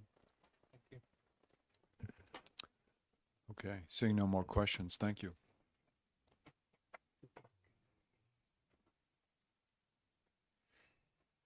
Next up is Ted Deers from New Hampshire DES, or Deeps. I'm not sure if that's an R or a P. Chair, members of the committee, it's great to be here. Sorry. Are we good? Okay, I apologize. Mr. Chair, members of the committee, it's great to be here in front of you today. My name is Ted Deers, and I'm the Assistant Director of the Water Division at the New Hampshire Department of Environmental Services. A lot has been said already about salt impacts. I won't say very much about that, certainly can answer questions. On a statewide scale, I'll just say two facts. One is that we've been tracking water quality both in groundwater statewide and surface waters statewide. And in surface waters, we have about a doubling of chlorides in the last 30 years. And in groundwater, we have about 150% increase in chlorides over that same period of time. So it's certainly, we pick it up statewide in all of our statistics. I'd like to spend just a couple minutes, just because of the way the questions have come out, talking about a couple of things. One, I'd like to just talk a little bit about our Green Snow Pro program, kind of what it does, what it doesn't do. And then I'd like to just say a little bit about if these dollars were to come to DES to distribute, how we would go about doing that, and sort of what, I guess, how we would kind of manage that system. So in terms of the Green Snow Pro program, this goes back to 2013. The intent is to deal with the problem of over-salting. So we all know that the chlorides, there's really no good substitute for chlorides on roads, very few anyway, that have been really put out, in mass ways. There are things like beer waste and cheese waste, which are used in Wisconsin. As one might imagine, they have plenty of both of those, as well as other kinds of, people have used high fructose corn syrup. They've used a lot of different kinds of things, volcanic ash out in Oregon, but nothing has kind of that same effectiveness as chlorides. And as was mentioned earlier, the point of salt on roads is not to melt the ice. The point on salt on roads is to delay or try not to have adhesion of the salt to the roads. So this is sort of the basics of how salt works, of ice to the road. Sorry, the ice. You're trying to prevent adhesion of the ice to the roads. That's why salt is primarily used. Green Snow Pro program was developed as a voluntary program to be able for commercial applicators, because when we started talking about salts and the problem with salts, what we heard over and over again from the contractors was that they were afraid to reduce their salt because they were afraid of getting sued. That was really the bottom line reason of why this program came around. And so what the program does, and I just want to be really clear about kind of what it does and what it doesn't do. What it does do is it is a certification program. People can take training, they get trained, they fill out an application, they pay a fee, and they become certified. As part of that certification, what it does is it says they have limited liability relief. What it says for both them and the property owner that they're working for. What it says is that if you are, responsible, if you do not have, you're not being negligent, you are clearing the road, but you happen to be reducing your salt because it's the right thing to do. You're not over salting. You're using the right amount of the salt or brine at the right time, at the right place to get the effect that you're contracted to do. If you do that, you shouldn't be able to get sued, right? That's the way that this was written. It's not sued solely because you reduced your salt usage. That was the purpose of the Green Snow Pro program. It was to do that educational piece and to make sure that there was a reason why people, if they did the right things, would not have a negative consequence of doing the right things. So it doesn't require people to reduce their salt. It shows them how to do it. We know from talking with lots of the applicators who've gone through the program that they can save enormous amounts of salt. One of the studies that was done up near Toronto showed that simply by people calibrating their machines better, really knowing what they're putting on the road, you can save up to 25% in salt. But we know we have applicators who've saved 50, 60, 70% by using the kinds of practices we're talking about. And as was noted, one of the problems and one of the limiting factors is the cost of some of this equipment. There's lots of different kinds of equipment, tracking, planning tools, as well as equipment such as variable blade plows, brine, all of that stuff has costs around it, which is why I think this bill sort of got invented. The last thing I'll talk about is a little bit about if dollars were to come to DES, what we would do. We would write rules about how those funds would be distributed. I think that the way that it would be distributed would be towards grants, things like a small business. These are really, a lot of the plow folks around the state are small businesses. They're usually landscaping companies that have a plow or two that are doing this work in the winter to get them through to the next landscaping season. That's a lot of that population. They would be eligible for grants for these very large pieces of equipment that would help them reduce their salt usage, hopefully recouping some of their costs, but through efficiencies of that equipment. DOT would be eligible, municipalities would be eligible. We've helped municipalities over the years to the best we could at DES to try to get into some of this equipment. Brine, all of these kinds of activities are very expensive, and this is how we would use those funds, would be to distribute it. DES is very good at doing these kinds of grant programs, as your communities may be aware. We dole out lots of money every year on the order of, I don't know, $200 or $300 million over a biennia. So that's how we would go about doing this. We would not be involved in the collection. That would be all DRA. I'm just trying to see if there were other notes here. I think that hit most of the things that were asked as questions already, but I'm happy to answer any questions that you might have. Thank you. Representative Ulrich. Thank you, Mr. Chair. From your testimony, it seemed to stress that the Green Snow Program is the answer to oversalting. Having people know what is needed and how to apply it. That is the methodology that best provides protection for the traveling public and protection for those people that use water in their house, which is not as many as I think I would be willing to guess based on the landfill of plastic bottles. That's another issue. Am I correct that training, education is the key? Thank you very much for your question. I'm really glad you asked that. And it did come up in your question. I'm sorry, I should have addressed that previously. This is a super complicated issue. There is no treating salt. You can't treat it. Once it's in the water, it's essentially in the water. We know from the fiscal note that we wrote, that we tried to write, trying to figure out how much salt is actually used in the state. It's on the order of 1 million tons. So I tried to look at what would 1 million tons look like. If the Empire State Building was a giant salt shaker, 1 million tons would fill it 2/3 full. That's how much salt goes onto our roads and parking lots and driveways in the state. Using less salt is extraordinarily complicated. I talked about the issue related to liability. That's one piece.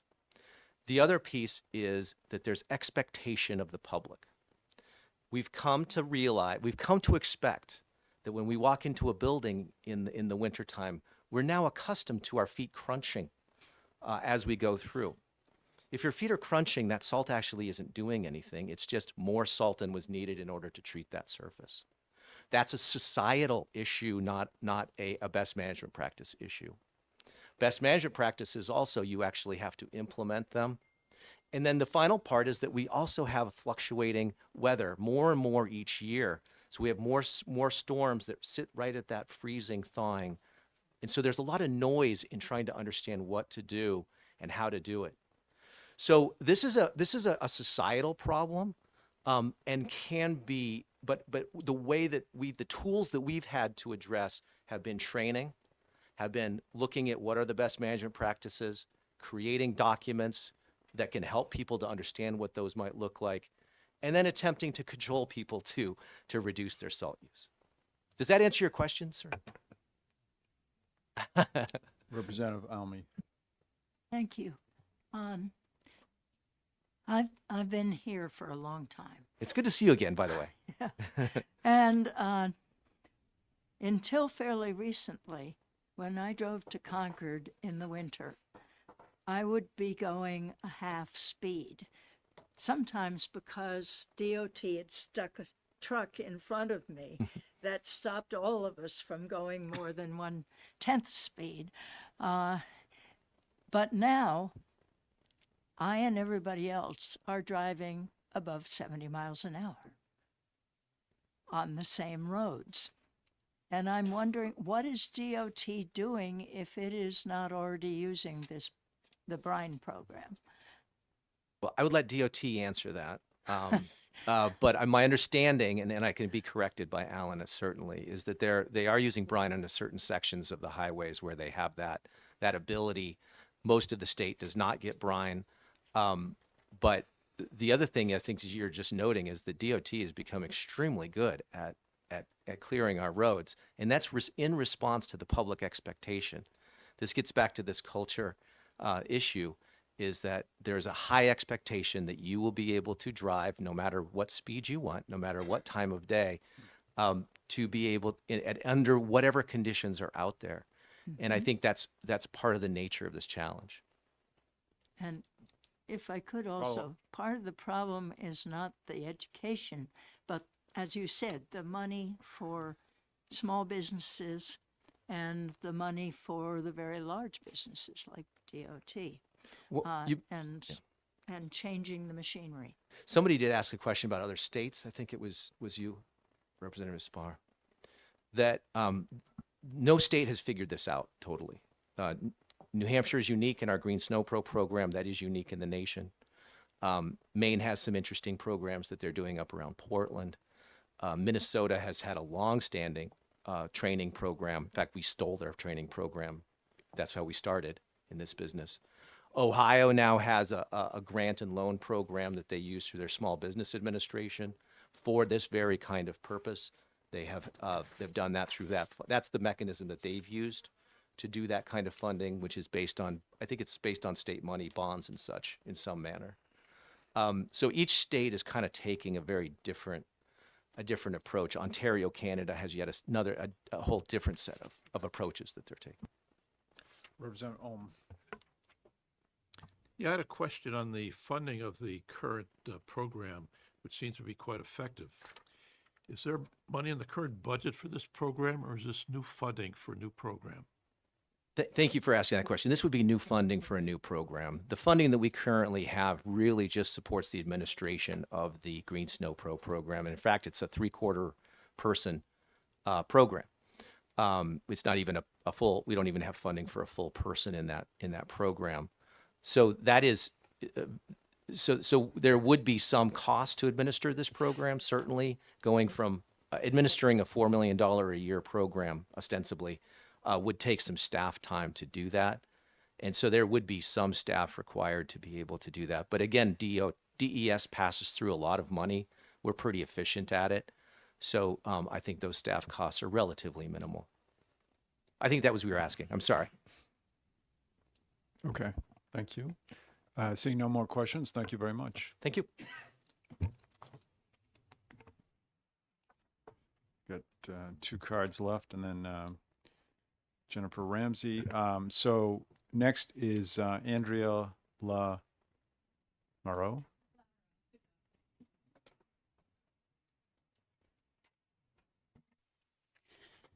Good afternoon. For the record, I'm Andrea Lamoureux, President and Policy Advocate of New Hampshire Lakes. New Hampshire Lakes, we're a statewide nonprofit organization. Our mission is to restore and preserve the health of our lakes, and we're here today in support of this bill, in support of all the water quality issues that you've heard all of the presenters before us present. We think it's key that this grant program would provide tools for businesses, the state agencies to further reduce the amount of salt that they use. One point I wanted to bring up, and then I'll be done, is relative to water quality. There are emerging science studies showing a link between the increasing saltiness of lakes and favoring conditions for cyanobacteria. Some of you, unfortunately, may have heard about the cyanobacteria problem in New Hampshire. For those of you who haven't, in short, It's a type of bacteria that, under certain conditions, can bloom, and some forms of it can be toxic. This, of course, has public health concerns, tourism concerns with our lakes, being unhealthy to swim in. So, for those reasons, all that you've heard previously, and thus adding in the potential for increasing saltiness, favoring cyanobacteria, we urge you to support this bill, and I'd be happy to answer any questions. Representative Opal. Thank you, Mr. Chairman, and thank you for taking my question. What is the economic impact of New Hampshire's lakes on our economy? Thank you for the question. I would say that we haven't done a statewide study for 20 some odd years, and we hope to do a new one soon. But I can tell you, a couple years ago, Lake Winnipesaukee, for example, there was a snapshot in time. What is Lake Winnipesaukee worth the economy? $17 billion. Similar study for Lake Sunapee at about $4.5 billion. So safe to say that clean and healthy lakes and people coming to enjoy those is a huge, huge part of our economy, and is at risk if people perceive our lakes being unhealthy and something they don't want to come and enjoy and visit and spend their time and money. Thank you for the Thank you. question.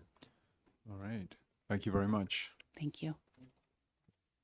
And now I'm going to get the last name wrong, but John Pukach. Well, My name is John Buchat, and I'm grateful for the opportunity for my wife and I to be Yeah. here before you to express our you, sir, if you turn your mic on. Thank you. and 5 others that will appear before you this week. They all indirectly concern cyanobacteria. We own some cabins on Duncan Lake at Ossipee, New Hampshire. And for many decades, the water, you could enjoy it spring, summer, fall, but not for the past 4 years because of the cyanobacteria. This bill and the other ones look for ways and means to mitigate the cyanobacteria, and that's why we support them. Duncan Lake has no inlet, no outlet. It's fed by natural springs. The water is very pure. That is why it is a designated trout lake. So how can this happen there? Well, I said there was no inlet, but there is drainage from Route 16 that goes, there's a culvert that 4 years ago, interestingly, was made more efficient to drain the surface water in that area. That's right near the intersection of 28 and 16. It's busy there. And so it's very good at draining that water into Duncan Lake. So we need to support this bill and the others to find ways to, as I said before, mitigate the cyanobacteria. And that would be by addressing the salt and the other runoff. Thank you. All right. Thank you. Thank you for your testimony. And Jennifer Ramsey, DRA.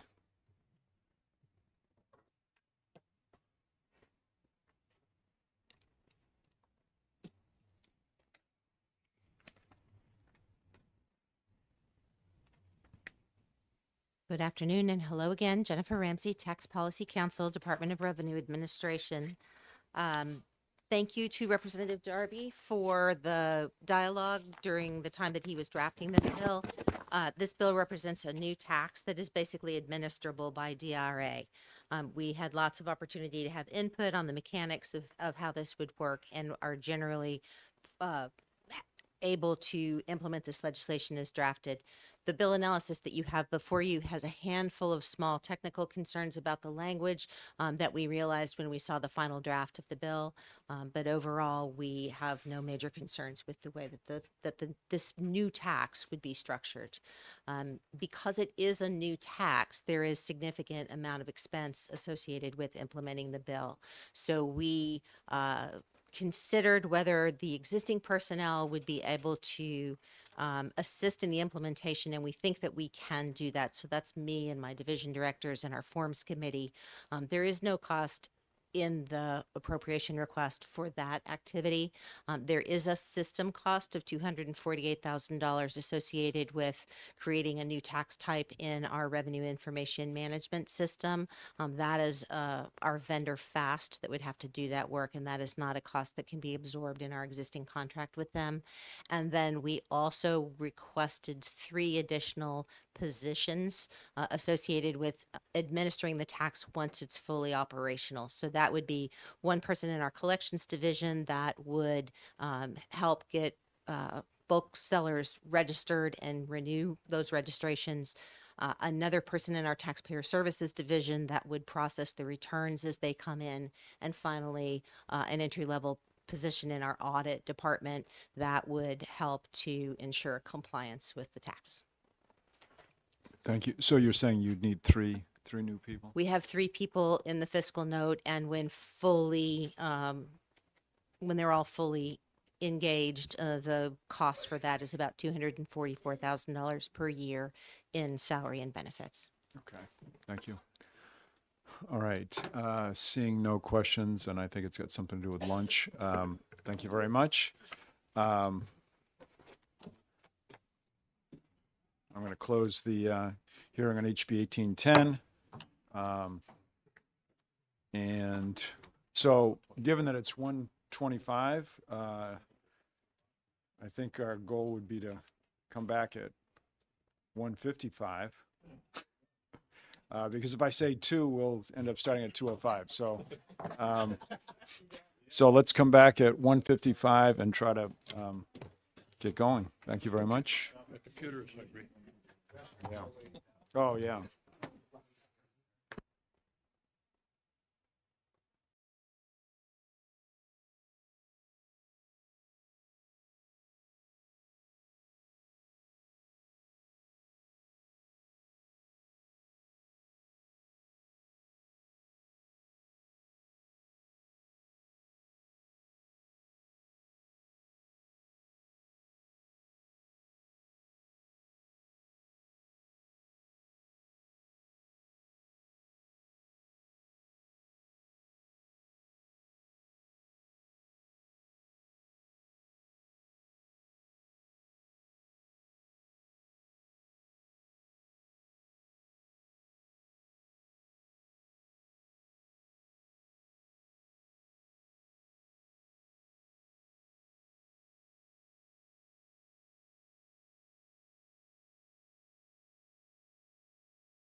Okay, the time being 2:02, I'm going to open the public hearing on HB 1409.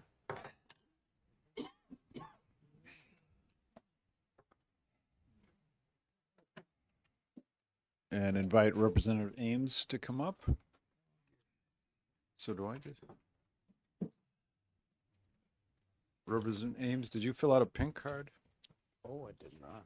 That's, well, you can get that to me afterwards. We'll, we'll make an exception for you. We think we know who you are. Yeah, we know who he is. Yeah, we know. I know you too well. Yeah, I've got.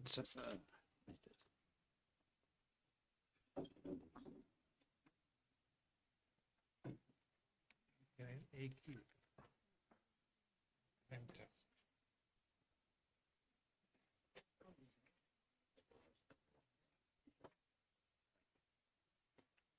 And for those of you who are here for bills other than 1409, I apologize. We're 1 hour behind schedule right now. So we're, yeah, on HB 1409. All right, Representative Ames. You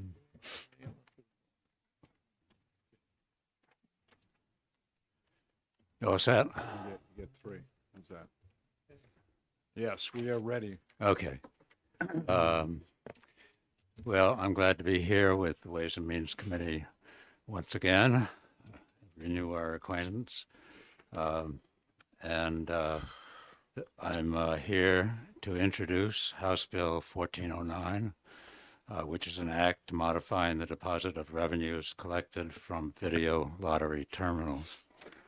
I've handed around a statement. I'm going to go through it and then take any questions that may come up. So current law, enacted as a late amendment to the HB2 trailer bill for the FY26 to FY27 state budget, enables the development and operation throughout the state of so-called video lottery terminal gaming, that's a quote, but limits this new form of gaming by video lottery machines to only a small and predetermined number of gaming facilities and operators that are by law to be tightly licensed and supervised by the state. Within the frame of this new allowance for limited state-run video lottery terminal gaming, the new statute at RSA 287-J requires in Section 6 that the state's share, net of expenses and outlays to participating charities, of the new gaming revenue produced by the new video lottery terminals shall be distributed 25% to the Education Trust Fund established under RSA 198:39 and 75% to the state's general fund. Our state constitution at Part 2nd, Article 6B, in direct conflict with the new video lottery statutes 25%, 75% revenue allocation formula, requires that 100% of state-run lottery revenue, net of administrative costs, quote, shall be appropriated and used exclusively for the school districts of the state. Such monies shall be used exclusively for the purpose of state aid to education and shall not be transferred or diverted to any other purpose. That's closing the quote. HB 1409 seeks to resolve this constitutional conflict by amending the gaming statute to require deposit of 100% of the net video lottery terminal gaming revenue to the state's Education Trust Fund. This change, which is consistent with the meaning of the term lottery as defined and used in state and federal law through the years, and it is also consistent with the long tradition and widely advertised practice by which all New Hampshire state-run lottery-generated revenues have been deposited into the state's education trust fund, where the funds are reserved and allocated for state aid to education. So all of this will immediately conform the statutory net revenue allocation formula to the constitutional 100% for education rule. The fiscal note attached to this bill estimates a shift in fiscal year 2027, if the bill is enacted in the current session, of $93.9 million. Yeah, that's right, $93.9 million from the general fund to the education trust fund. That will certainly be helpful as we all work to reduce the current overdependence on local property taxes while ensuring sufficient state aid to meet our constitutional obligation to provide sufficient funding for our public schools. On the back side of the printed version of this statement are a few explanatory definitions of the term lottery, which may be helpful. I ask for your support of this bill. Thank you. Representative Ulrich. Thank you, Mr. Chair. Representative, you said you just made a blanket statement regarding the constitutionality, and that's going to be the gist of the discussion. Is your assertion based upon the term lottery, or lottery as it was meant at the time when the amendment to the Constitution was put in place? It really embraces both. The term lottery is, in fact, a very general term about games that involve chance and putting your money at risk into a pot, essentially, and getting back a lot or a little, depending on the roll of the dice or the roll of the machine. And these days, we're more into machines than dice, and so we now have in New Hampshire a video lottery terminal called Lottery for Good Reason, using the same language as was put into the Constitution not so long ago. I think it was 1990. You and I may not think 1990 was a long time. I'm sorry, I didn't get that. I've got may lousy hearing, I should tell you all. So you and I may not think 1990 was so long ago, but it's just a small fraction, right, of the whole. No, to just not to put too, if I may, not to put too fine of a point on it though.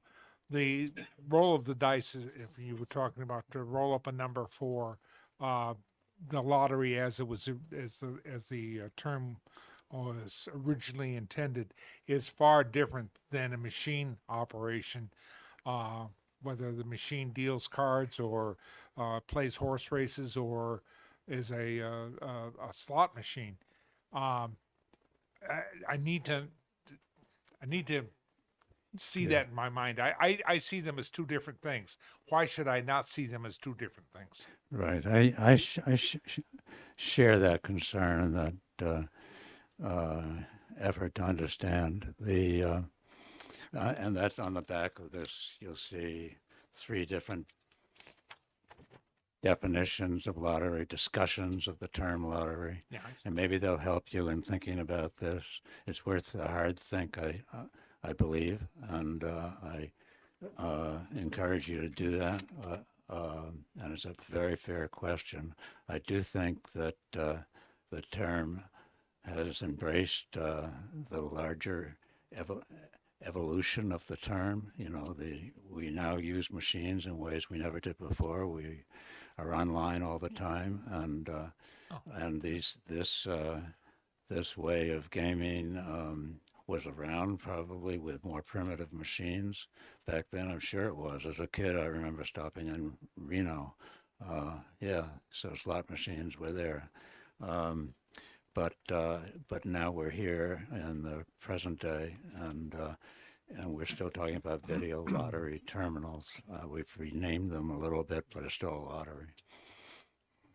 Representative Thank you, Representative Ames. I have a question on if there's any court cases that have tried to resolve this question of whether lottery money going to education is defined. Well, I don't believe so. If there has been, I haven't found it. What I will say is that there hasn't been any reason from the education side to complain, because the Lottery Commission has been steadfast in ensuring that all money that's beyond expenditures gets deposited and is used for education. And if you follow, and maybe you can not avoid following the lottery's reporting on the amount of money that has gone to education over the years, and every year has grown some more. And it's always in terms of all revenue is going to education. So if nothing more, this turn to provide 75% of the likely highest earner in this gaming world for us in New Hampshire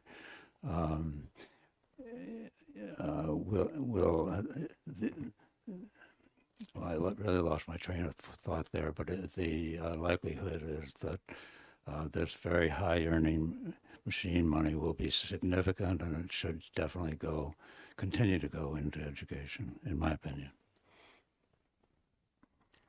Representative Ulrich. Thank you, Mr. Chair. Then the next question that'll come up in the work session is, I'm sure you're well aware, is if we increase the amount of money going into the Educational Trust Fund, what will that effect be on the statewide property tax? Those are two independent variables and sources of revenue. So I really can't answer that. The legislature can send the statewide property tax revenue in any number of directions, one of which could be to education, other directions it could go to. It's totally within the discretion of the legislature going forward.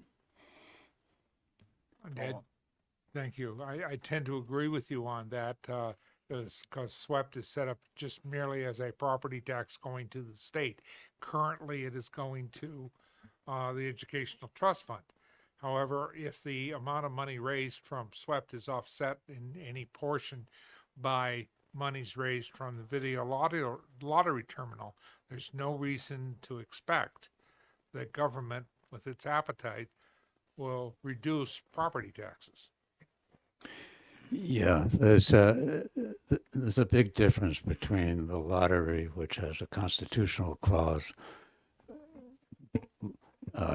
directing it, in my opinion, in a certain direction, and raising money through this tax or that tax and directing it to go somewhere. The discretionary, the reach of the legislature's discretion is much greater with any tax that's not by constitutional fiat directed in a certain direction. Representative Schamberg. Thank you, Mr. Chairman. And thank you, Representative Amos, for taking this question.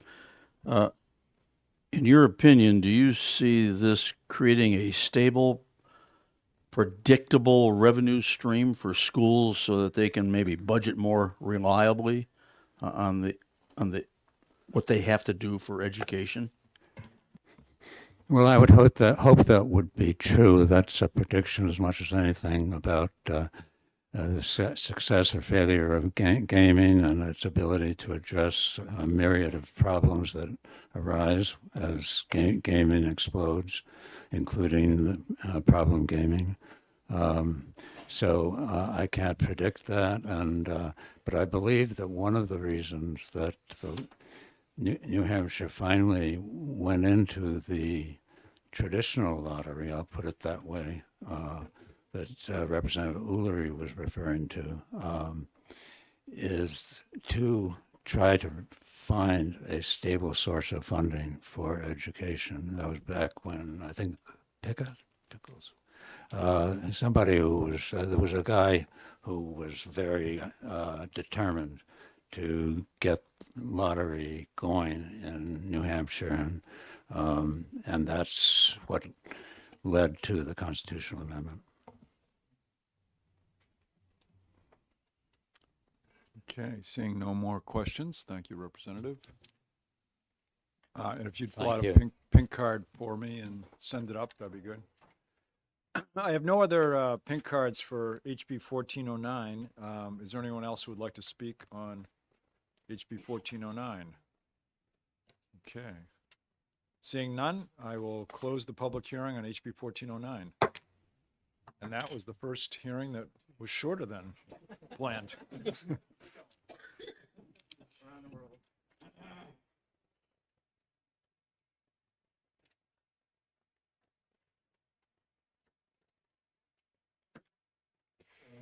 Okay.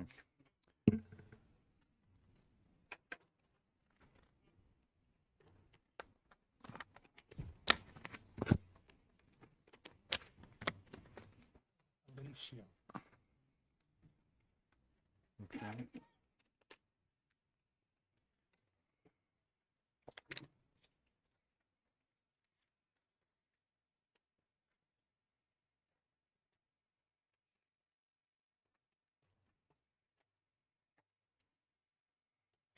Okay.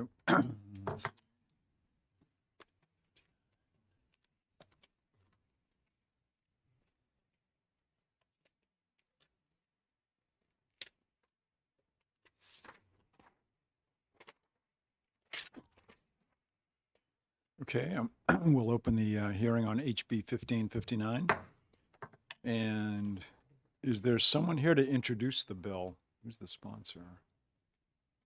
Is Representative Salvi here? Is anyone here who is a co-sponsor on this bill? Looks like Representative Swanson, Representative Kluger. Okay. Okay.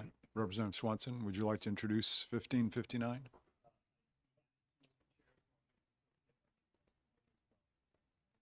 Yeah. Sure. Yeah. No, that's, And then if you just fill out a pink card afterwards, or do we have it? no, that's. Oh, no, that's something, okay. That's all set.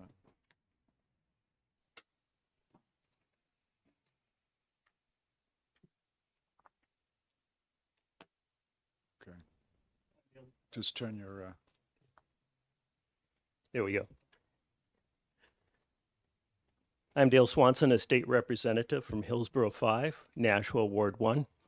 And to introduce this bill, of which I'm a co-sponsor, it's fairly straightforward amendment as far as revenue sharing for video lottery terminals. And it amends the RSA to read, basically, it changes the distribution from 0.25% to 1% of gross video lottery revenues for addiction treatment and prevention fund established in the RSA 176A1. okay, Questions so far? no? Okay. As far as testimony on this bill, I am a facilitator for self-management and recovery training, which is often referred to as SMART Recovery. SMART Recovery seeks to address addiction by helping to move people from automatic desire for satisfaction to rational, healthy choices. It does so by offering tools for handling addictive behaviors and includes mutual support groups. The assistance provided by the Smart Recovery 4-point program and mutual support groups is not limited to alcohol or drug use. Over the past few years, I've seen people struggling with a variety of addictive behaviors. One of them is gambling. In common with other addictions, it not only adds to the misery of those who are addicted, it adds to the misery of family and friends who are affected. Having seen participants suffering from gambling addictions, it is my belief that the small increase in allocation of gaming revenue to problem gaming services from 0.25% to 1% would be a compassionate and welcome consideration for those trying to alleviate the misery of problem gaming. Shameless plug here, the Smart Recovery meetings that I'm hosting are on Monday nights in the Addiction Recovery Coalition Center in Milford.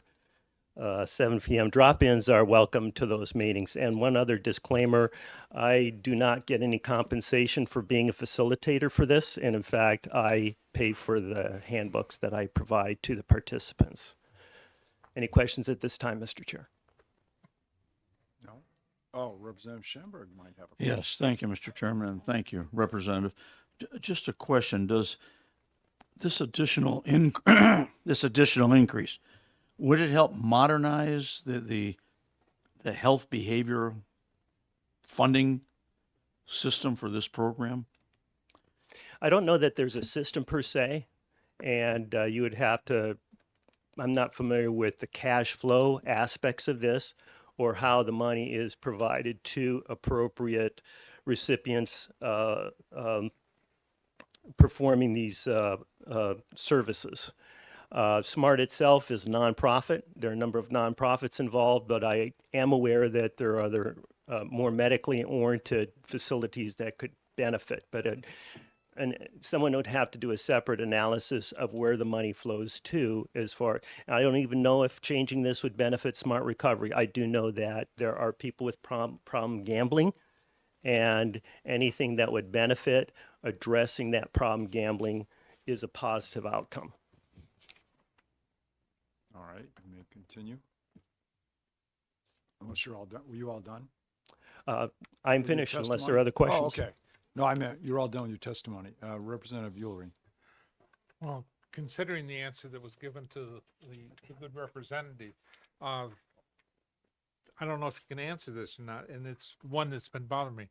Addictive behavioral disorders are very difficult to get a handle on because everybody has something that they can become attached to in their lives. But do you have any statistics, any costs, any cost benefit analysis, any recovery rate data that can show that by adding extra money into the account, it actually has a, for lack of a better term, per capita benefit to society, either individually or in general? And I say that having individuals that have suffered within my immediate family that have suffered from behavioral disorders. And my oldest granddaughter is now working on Canal Street. So specific numbers, I'm afraid I don't have those. I could provide anecdotal evidence, and I'd have to refer back to the framers of the bill, and I assume there's familiarity with the person who put it forth. I would speak the following. It sounds like, what's the benefit to society for doing this? And my anecdote is this. I lost my pilot's license 3 years ago and was no longer qualified to fly. And I went through a fairly rigorous self and FAA-directed program voluntarily at my own expense to go into recovery. And so I think that from the standpoint of the fact that I received a special issuance and I'm now flying again, and also I'm well aware of the risks associated with substance use disorder, and make sure that recovery is monitored. I think that overall that, from my point of view, is a positive benefit to society. And I believe that funding programs, and once again, I couldn't tell you if they're overfunded or underfunded, but there would be no harm in ensuring that they're adequately funded, would be a net benefit to society.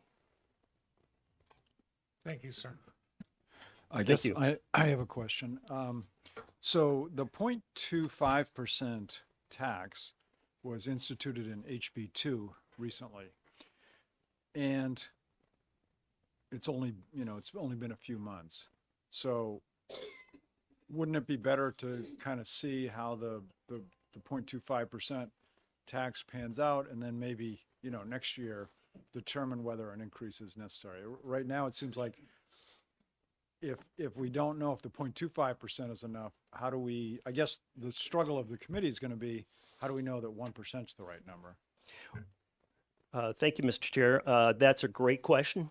In fact, what are the metrics associated with success or failure of any of the monies going to any of the charities associated with recipients of these monies? That's a question perhaps for somebody else to answer. And as far as increasing it from 0.25% to 1% after just such a short period of time, I would say that intuitively, if there are many beneficiaries of this, I would call it a tithing, if you will. And I think that the fact that gambling is in itself a bit, you know, it's to make money for certain purposes, but it induces behavior and creates dependency and addictive behavior. And there's no reason that we shouldn't take a little bit more to ensure that the system that's created is addressing those who become problem gamblers as a consequence. Yes, I don't disagree with that, except if we don't know if 0.25% is, I guess it's more a question of we need a stake in the ground somewhere because we're increasing something not knowing, you know, where that stake is. That would be my only concern. I agree in general what you're saying, but Representative Elmy, did you have a? Yes, I hate really to say this, but the legislature has had a commission for 5 years or something like that already, trying to figure out the best way to tackle problem gaming. And at the same time, this does not say that the money has to be used for problem gaming. It only says that it's coming from there. It could be used for any of the other behavioral problems that are listed. And we in our committee, we've been talking about this for some time also, and waiting for that commission, which is now a second commission, to come up with something rational that we can use, because it is a huge problem. In my community, we have a poverty agency that does not want to take money from the gambling activities because they are seeing so many people who show up with having lost enough money that they cannot survive without help to gambling. And we had just one small poker parlor with horse racing machines in it at the time, until they allowed the expansion, and now we have a very large place at the bottom of my road, because I've been fighting gambling for a long time. So the question is, if we don't know what we can spend this money on yet, and every year we hope that the commission will come up with something more useful that we can do. Is this bill too early? It sounds like a question for me. I would say that if already 0.25% has been allocated to the Addiction Treatment and Prevention Fund, I would presume that there is a fund somewhere, and hopefully there was a recipient's plan for that fund. And that would be, and I kind of was specific to gambling, but once again, as pointed out, there are many types of addiction. And if this is a general fund for addiction treatment and prevention, for alcohol, drugs, whatever, If they can include gambling, that's terrific. But I thought it was, since this was lottery, it seemed to be the thrust of this. Yeah, I mean, as someone who's on the Charitable Gaming Commission, in the last session, we determined that we had a consultant, Spectrum was the consultant, and they, there were some recommendations made on what that problem gambling amount should be. However, it's a percentage of the VLT revenue, which is something new and increasing. So VLT revenue is increasing. We don't really know what the total dollar amount will be yet because that's still increasing. And so I just want to, I guess, state the fact that the Charitable Gaming Commission probably isn't going to come out anytime soon and say, here's the correct percent, because this just got instituted in HB2. As I said, VLT revenue is just getting going and increasing, so it's going to be a little while longer till we know. There's a lot of moving parts right now, I guess. Representative Ohm and then Opal. Yeah, thank you. And thank you, Representative Swanson, for your voluntary service to the Smart Recovery Program. As a fellow resident of Nashua, I need to suggest to you that the charity in Nashua is currently writing $200,000 checks to charitable nonprofit. The casino is writing checks of $200,000 to charities. And I'd encourage your organization and other organizations that you might want to qualify as a charitable nonprofit and be qualified to get some of those funds for programs like yours. And perhaps you may be aware of other charities that do this work and could help you out. Would that be something you might consider? Thank you, Representative Ohm. I think that is a great suggestion. And I'm fairly new to having the responsibility of facilitator, but I'll speak with my colleagues about that and get a better understanding of that opportunity for the nonprofit. Representative Opal. Thank you, Mr. Chairman. And actually, Mr. Chairman, I'm not sure whether this question should be directed to the witness or to the chair. I guess I'm wondering, given the fact that, well, HB2 and VLT revenues are a relatively new item, as I recall from last year, we had some forecasts, predictions on the amount of revenue that we thought would be raised. And I guess I'm wondering why there's not a fiscal note with this, because we're kind of, pardon my memory, but I can't remember what 1% or 0.25% of VLT revenues would have been. And so it's really hard for me, at least as one member, to make any determination about whether I think a quarter of a point or 10% or, pick a number with the dart. And I'm just wondering why we wouldn't have a fiscal note on this. I don't know why there's not a fiscal note. We might be able to ask DRA if they know why. Is the DRA rep still here? No. She's not here. Okay. Yeah, we certainly could ask DRA about a fiscal note. So I think it'd be helpful for the committee to have, and probably for the witness to have some idea of the scope of dollars we're talking about. But anyway, yeah. Okay. Not seeing any other questions. Thank you very much. Thank you for your time, Mr. Chair. Thank you, members of the committee. And Alicia Preston.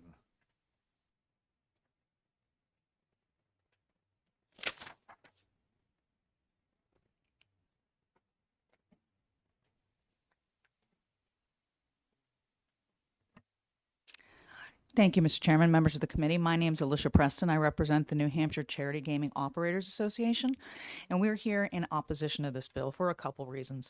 One is was pointed out that this product, these VIA lottery terminals, were just authorized in last year's budget. The tax rate was set, the amount to problem gaming or prevention and addiction was set, and the full transition into VLTs from HHR hasn't really happened yet. It's really getting ramped up. So I just don't think we have the data to know if a change is needed at all. And that's our main thing. I did, however, want to point out if you look at the current statute, with this change alone, the math wouldn't add up because it doesn't change the amount collected at 31 and it doesn't change the other distributions. So you've got 0.75 that's got to come from somewhere. Yes, that's a good point. Questions for Ms. Preston? Mr. Chairman. Yes. Question. Thank you, sir. Thank you. Yes. You're the Charity Game Operating Association, yes. Association.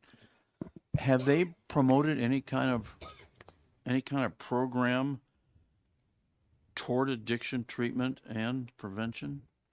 Have they promoted a program? Well, there are protocols that they have to follow. Lottery may know a little bit more about what their requirements are. Okay. Thank you.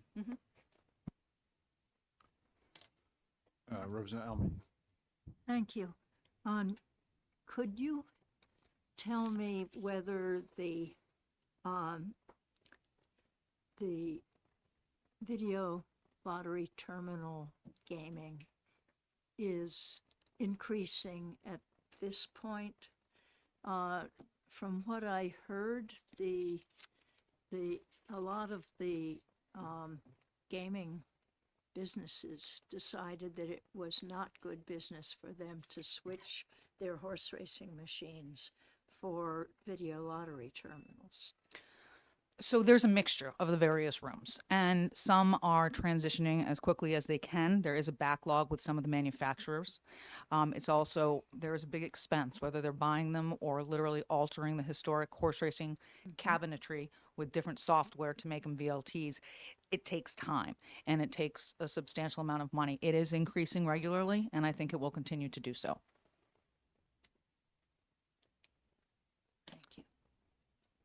Okay, seeing no more questions, thank you. Thank you. Does anybody have, that's it for pink cards. Is there anyone else who would like to testify on HB 1559? Do any of the committee members have a question for lottery? Yeah. Is that what I you're gonna do. say? I would like to know if they could come up and answer the question of my Yeah, preceding Ms. speaker. King, could you- There she is. And since you're now coming up, if you don't mind filling a pink card before you, afterwards.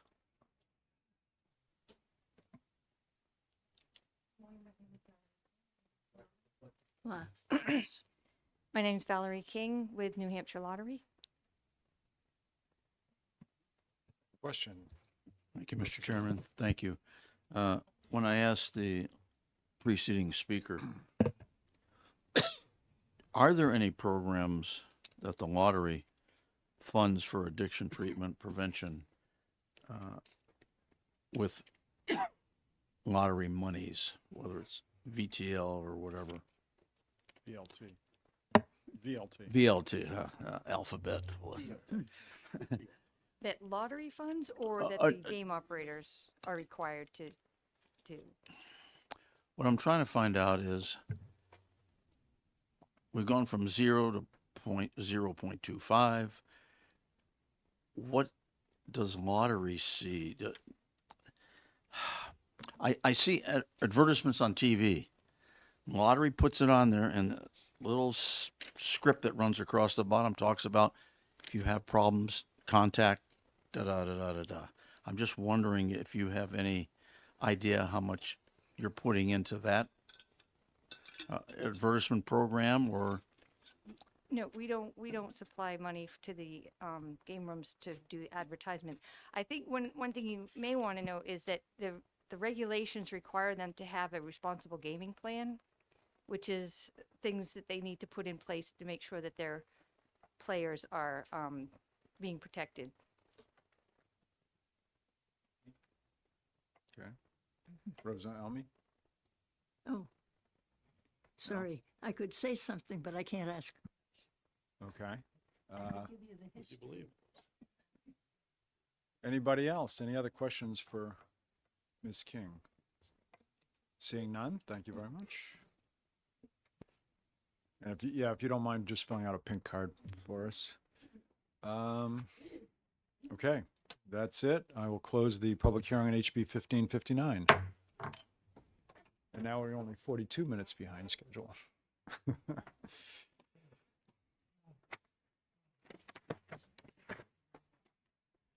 you get What? email from Jason? No. I haven't.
Okay, the time being 2:43, I'm going to open the public hearing on HB 1338.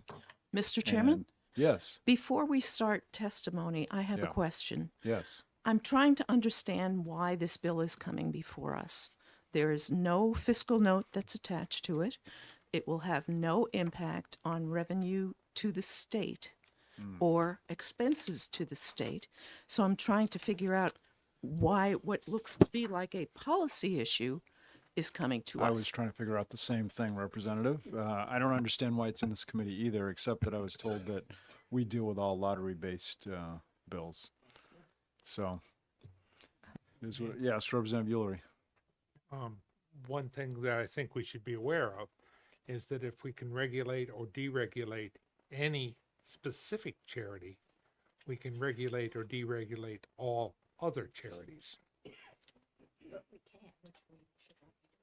Oh, I didn't Well, say that. that's- yeah. That's, Yeah, okay. So that's my answer. I don't have much more to. May I ask follow-up of you? Sure.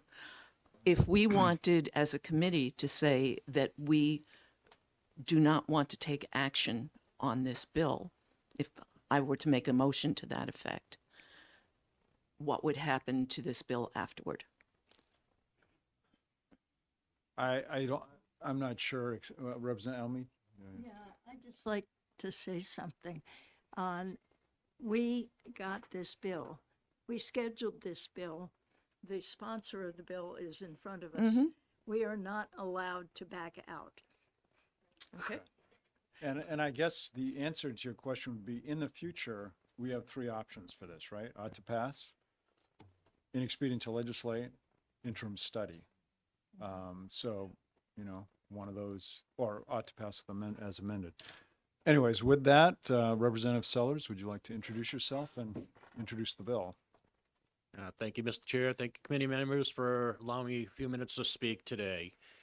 This is on HB 1338, and I was asked by some constituents to bring this forward because of the controversy with the charity, in this case, or in any cases, that accept money or can do gaming and for providing abortions. All right, and therefore, there's the controversy. Some of us don't want to see abortions happen. Some of us don't want that choice. I get it.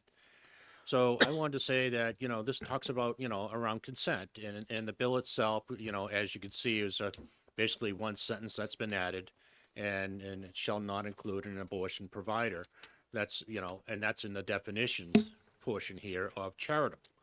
So I'm just bringing this forward because it has been happening in the past that an abortion clinic, which says they're charitable, is able to raise money. All right. And as far as I'm concerned, I don't consent to it. And therefore, I don't think our government should have anything to be doing with it. And if you go back and start looking at our Constitution, and if you really, Part 1, Article 1, 2, and 3, for that matter, in each section of those, we have to consent.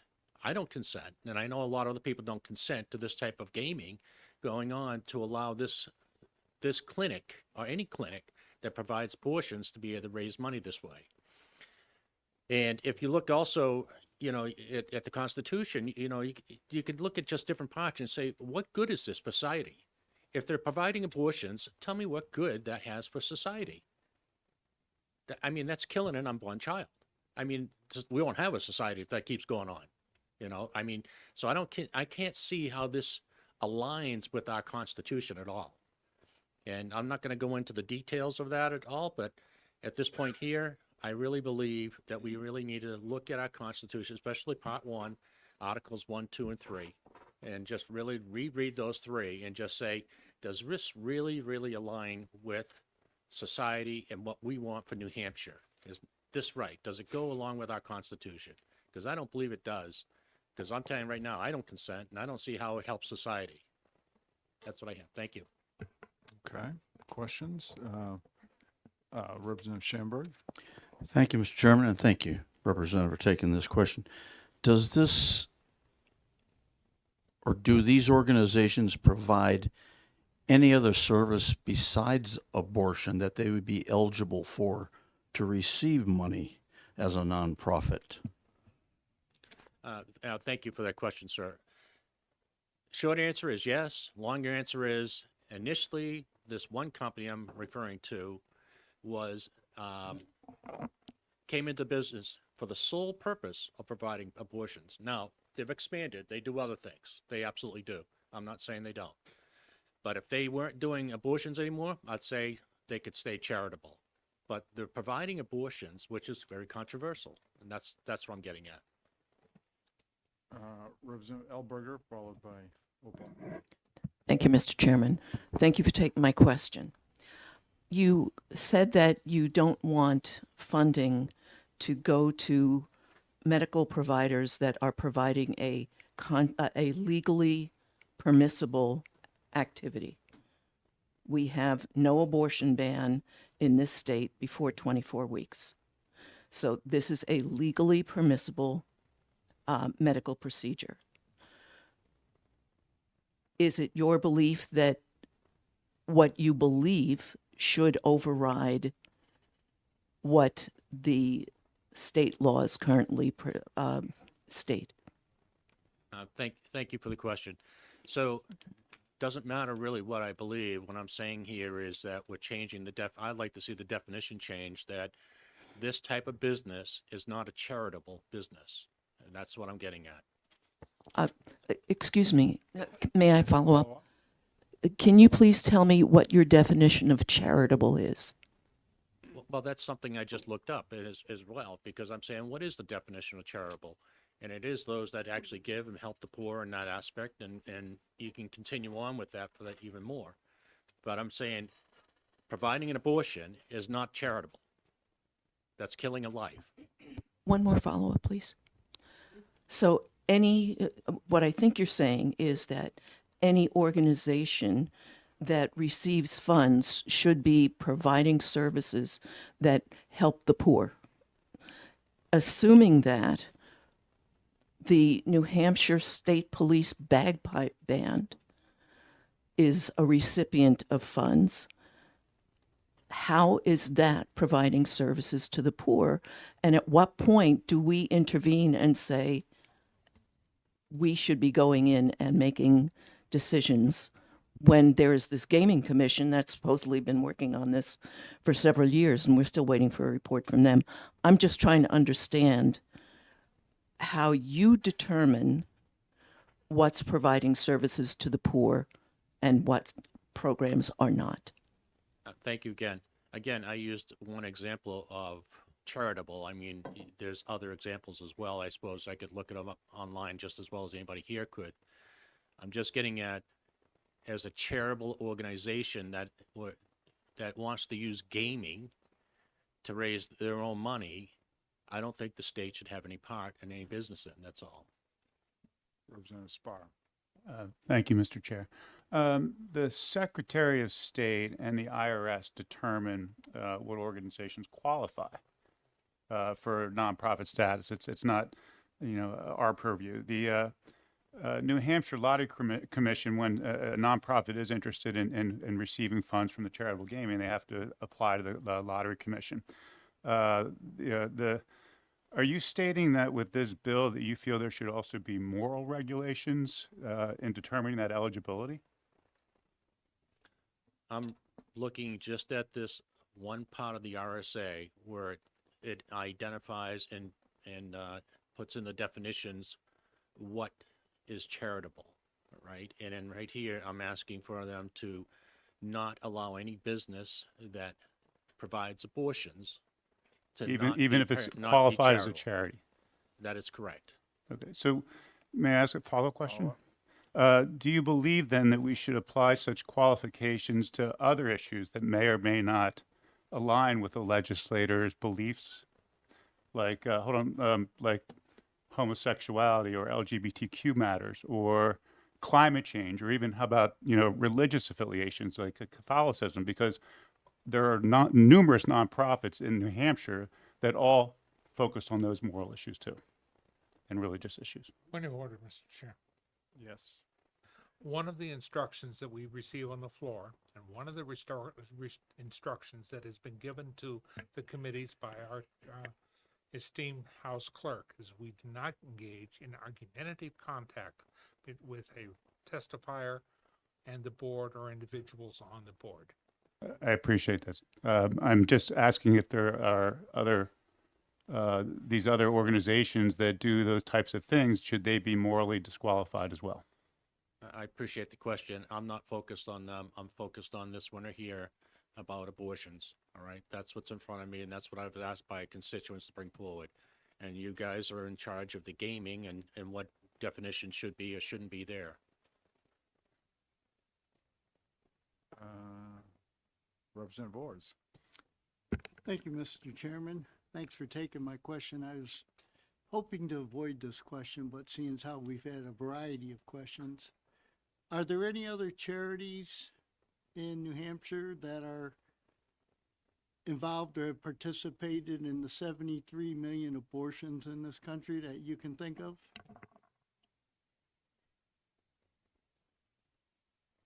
Thank you for the question. Not off the top of my head. I'm sure there may be, but. Follow-up? Thank you, Mr. Chairman. Follow-up question. Are there any other charities in New Hampshire that rip children out of the womb, one arm, one leg, one spine, Representative. one head at a time? Representative, I think we can stay away from the graphic descriptions. Oh, thank you. I'll let you answer the question, yes or no. Avoid the graphics. I honestly don't know how to answer that question. I am very concerned on the abortion part of this. Any business that's doing abortion and thinking that that's charitable, I'm asking the Ways and Means to say, I don't believe it is. My constituents don't believe it is, and it shouldn't be part of the charitable as far as the definition, allowing them to collect charitable money through gaming. That's all. Thank you. Representative Opel.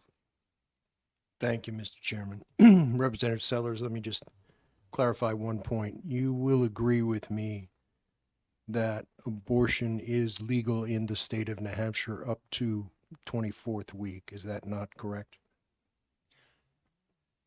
Not sure what this still has to do with my bill, but to answer your question, yes, that's what we have, but it is also controversial. And that's why I'm saying we shouldn't be doing this as part of gaming. Okay. Seeing no more questions, thank you. Thank you, committee members. Next, I have Jason Hennessy. New Hampshire Right to Life.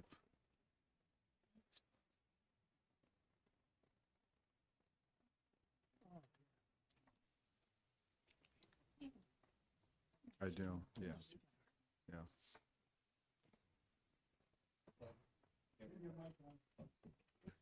Whenever you're ready, Mr. Chair. Yes, I'm ready. Mr. Chair, honorable members of the committee, thank you for hearing my testimony. My name is Jason Hennessy. I am privileged to serve as the president of New Hampshire Right to Life, New Hampshire's largest pro-life organization, and I'm here to enthusiastically support HB 1338. As you know, abortion is controversial, as we just heard with the last speaker. Some people claim it's healthcare. Other people claim it's intentionally ending the life of a child. Abortion has historically been viewed as immoral or illegal in many or most civilizations and for Orthodox practitioners of most religions. So the age that we live in where there's a number of people who agree with it is kind of an anomaly. Just to give you an example, the Hippocratic Oath actually which was coined thousands of years ago, actually has prohibitions against taking the lives of children and helping a woman to do that. But this bill is not about whether abortion is legal or not. It's about whether we should be subsidizing it.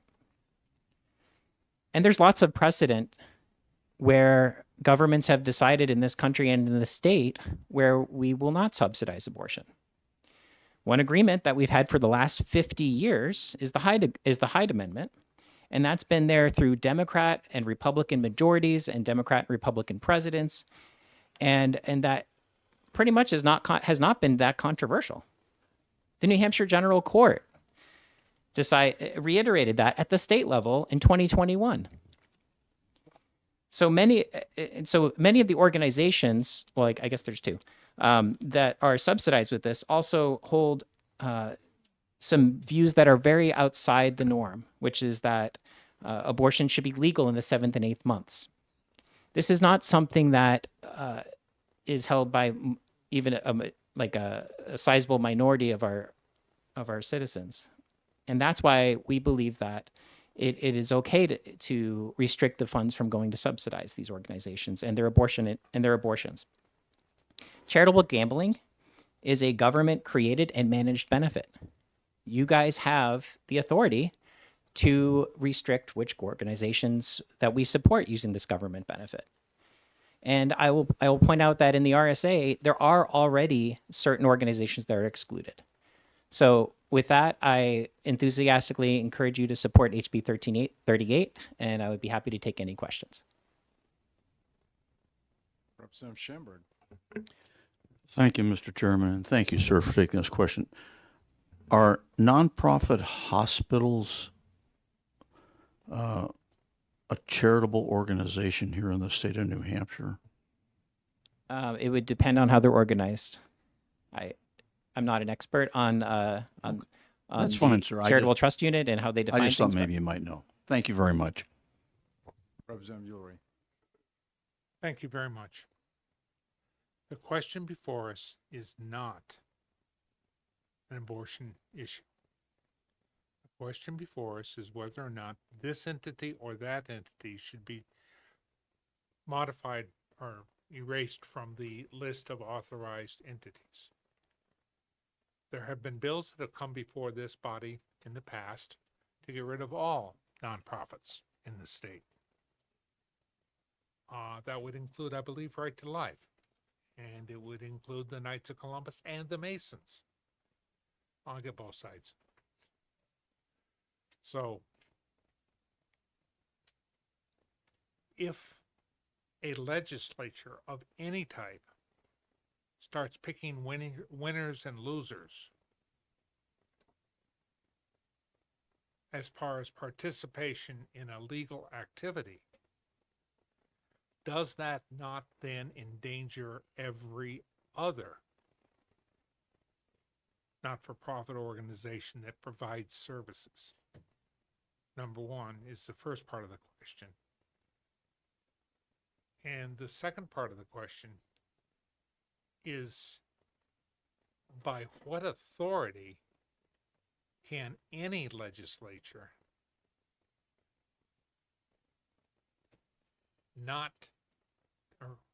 that's not quite.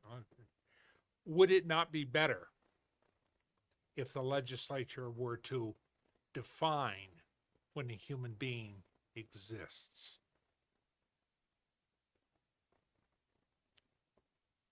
Thank you for the questions. I'll try to remember and with each one. For the first one, if I can just paraphrase and check with you, were you asking if it's the legislature's place to say which charitable organizations are preferred or not preferred? Yes, because if that line of thought is followed through to its logical end, everyone, depending upon whoever is in the majority, is in danger of not being able to provide revenue for their programs. Thank you for the question. So this bill is not about whether we allow certain charities to exist or not exist. This is whether we want to subsidize them using government allocated and managed funds. And I would say that those are two very different aspects. Follow up? Yeah, it's not government. The money is taken from individuals. It's merely managed, and then the management is done by the casino operators, not by the, according to a formula. There's no real government involvement in the distribution of funds. It's done by formula and then verified by audit. Would be my comment on that one, which brings it then back to the original question. Why would you risk going down a path that would pick and choose winners? I would say there are certain things that are so far outside the norm that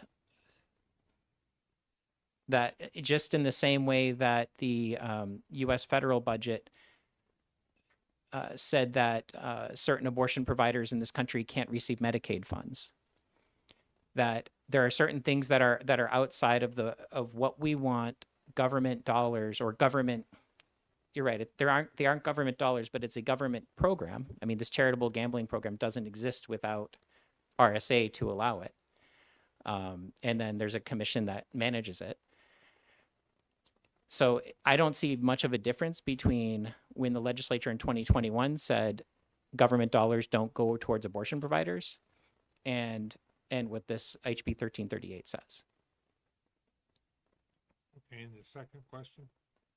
I'm sorry, could you remind me? I And apologize. The second question was whether or not it would be a better use of time or a more effective political approach to declare, or for the legislature to declare when life begins. Well, we certainly support adding rights to unborn humans, and we would support recognize them as well. Thank you for the question. Representative Malloy. Thank you, Mr. Chair, and to thank you for taking my question. I'd like to follow up on Representative Ullery's question in this way. The people who decide where this money's going are the gamblers and the gaming organizations. It's not us. So the casino operators decide. the casino? Yeah, right. The casino They decide what charities. Right. That's what I'm getting at. Yeah. Yeah. So I'm sorry if I wasn't clear on that. So wouldn't you want to be talking to the casino operators about this? Thank you for the question, Representative. My understanding of the RSA is that there already are certain charities that are prohibited from receiving these dollars that are in the RSA. All this bill would do is add some, and I can read you the RSA. I've got it in front of me if you'd like.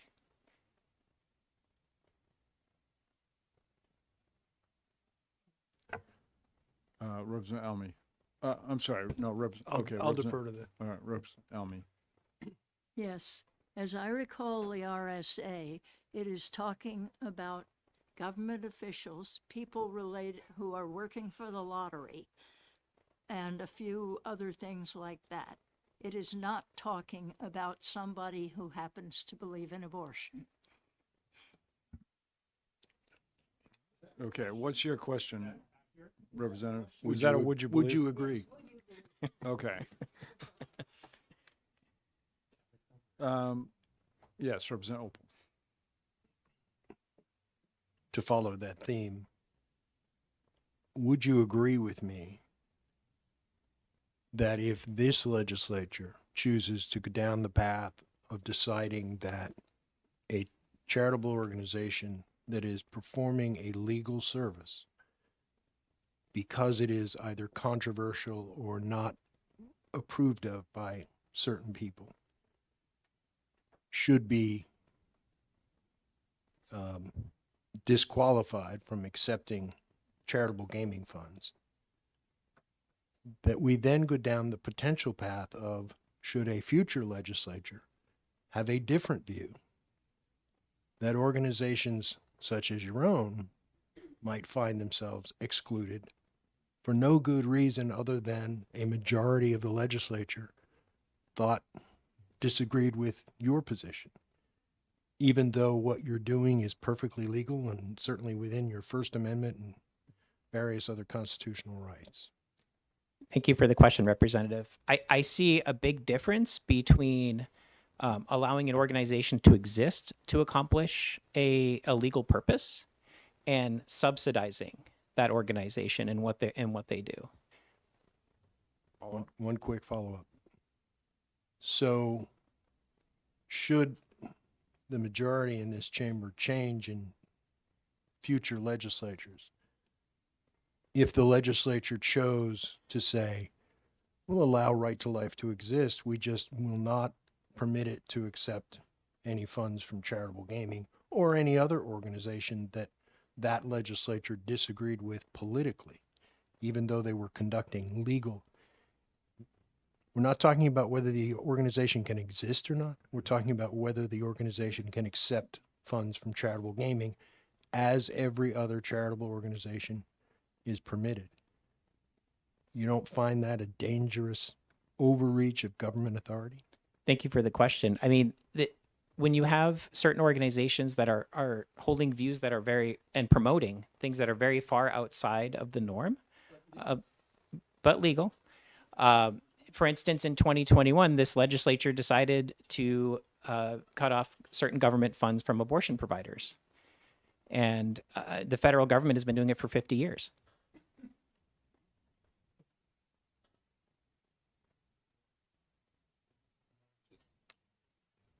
Representative Ors.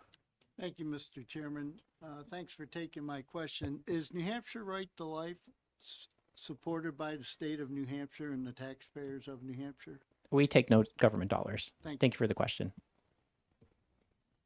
Okay. Any further questions? Seeing none. Thank you.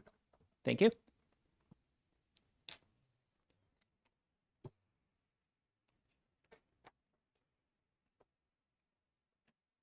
Janelle Hall.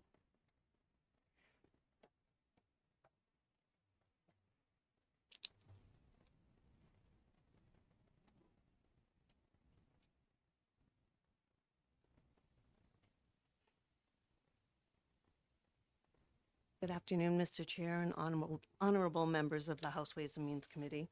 Thank you for the opportunity for me to testify today. My name is Janelle Hall. I am the Executive Director of the Equality Health Center, a registered 501c3 nonprofit here in the state of New Hampshire. I'm here to just provide some information on behalf of Equality Health Center. We are an independent reproductive sexual health clinic located in Concord here.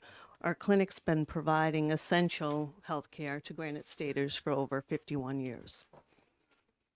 Our organization meets all statutory requirements that qualify for charitable gaming in the state, like every other charitable gaming recipient. We comply fully with licensing, reporting, oversight requirements set by the New Hampshire Lottery Commission. House Bill 1338 would exclude organizations like ours from charitable gaming eligibility, not because of any failure to meet legal or regulatory standards. This unique New Hampshire system provides important funding for us and all other nonprofits that benefit from charitable gaming.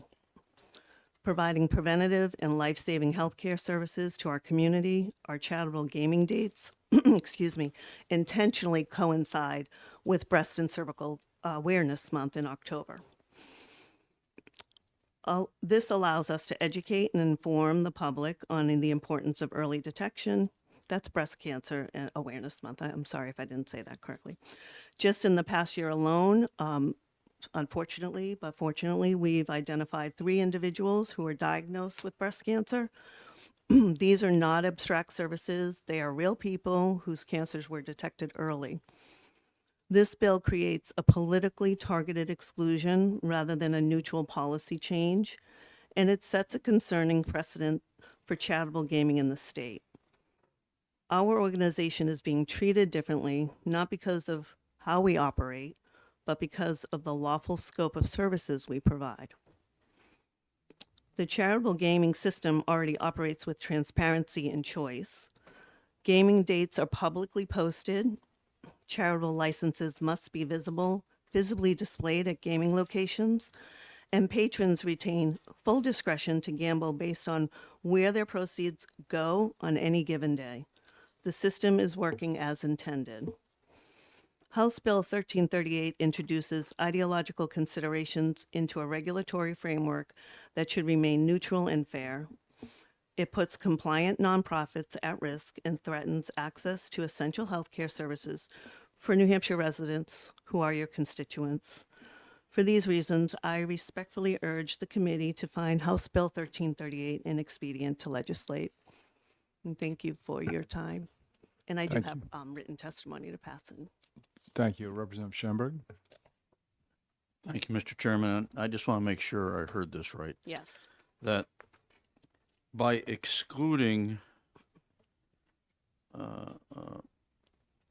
funding that's available to other nonprofits, this bill would restrict your ability to raise revenue that might support broader community health services by those providers?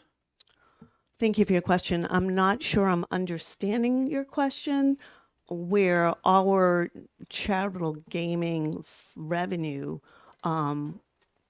covers they're like operational revenues. They're not specific to one specific service. You're welcome. Any other questions? Seeing none, thank you very much. Thank you. Okay, and the last pink card I have is Sandra Denoncourt. Thank you.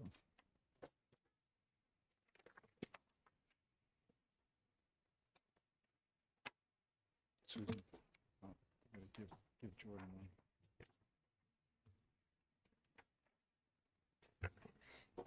Okay. Okay, great. Thank you. Good afternoon, Honorable Chair, Vice Chair, and committee members. Thank you for hearing my testimony today in opposition to House Bill 1338. I'm Sandy Denoncourt, and I'm the Executive Director of the Lovering Health Center in Greenland. The Lovering Health Center is one of the 2 nonprofits specifically targeted and negatively impacted by House Bill 1338. Lovering Health Center has been both a licensed healthcare facility and a 501c3 nonprofit in good standing in New Hampshire for 45 years. We've been fully compliant partners to multiple gaming operators and the New Hampshire Lottery Commission. Together, these partnerships continue to positively impact the health and well-being of constituents in every New Hampshire county by ensuring access to care for all, including low-income and uninsured citizens. Like every eligible charity, charitable gaming funds support the whole of our mission and the entirety of our scope of services. We are no different than any other charitable organization receiving gaming dollars, and to target us and carve us out is purely political. We know that charitable gaming has been free from these types of political attacks for a long time. We would encourage the committee to keep it that way. We're a charitable organization, as I've stated, and our organization is advertised as the benefiting charity for our designated gaming days, just like every other charitable organization. Gaming operators choose our partnership because they understand the value and necessity of our services. Locally directed gaming funds provide stability to our health center, but also to the wide network of nonprofits, also keeping our citizens healthy, fed, housed, sheltered, and much more. Vulnerable and low-income Granite Staters are not only vulnerable in one area of their lives. The people served by the Lovering Health Center are the same people served by organizations that would not be excluded. If our fully compliant organization can be excluded, which organization serving your constituents is next? House Bill 1338 and its suggestion that targeted exclusions should be normalized could have a broader impact and set a precedent that's dangerous to the health and well-being of your constituents and the network of nonprofits serving them. And House Bill 1338 is not informed by input from the Charitable Gaming Commission, gaming operators, the public, or the charitable recipients. I hope to see any future changes to charitable gaming made in a fair and balanced manner, enhancing the stability of the program and its intended impact. I urge you to vote inexpedient to legislate on House Bill 1338. Thank you. Thank you. Representative Schamberg. Thank you, Mr. Chairman. Just a simple question. When you filled out the application process, or your organization did, to be a nonprofit, did you find it to be a content neutral licensing system for what your organization wanted to do without any kind of political input? We did.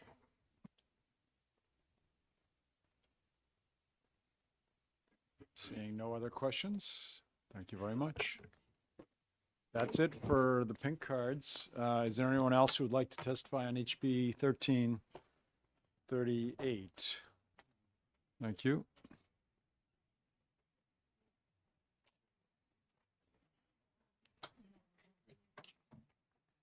Okay, seeing no one else wishing to testify, I'm going to close the hearing on HB 1338.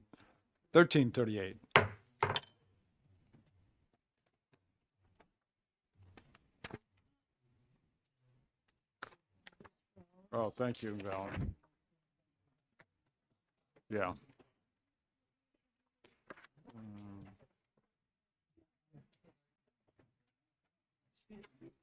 Oh, this is 1559. Valerie King.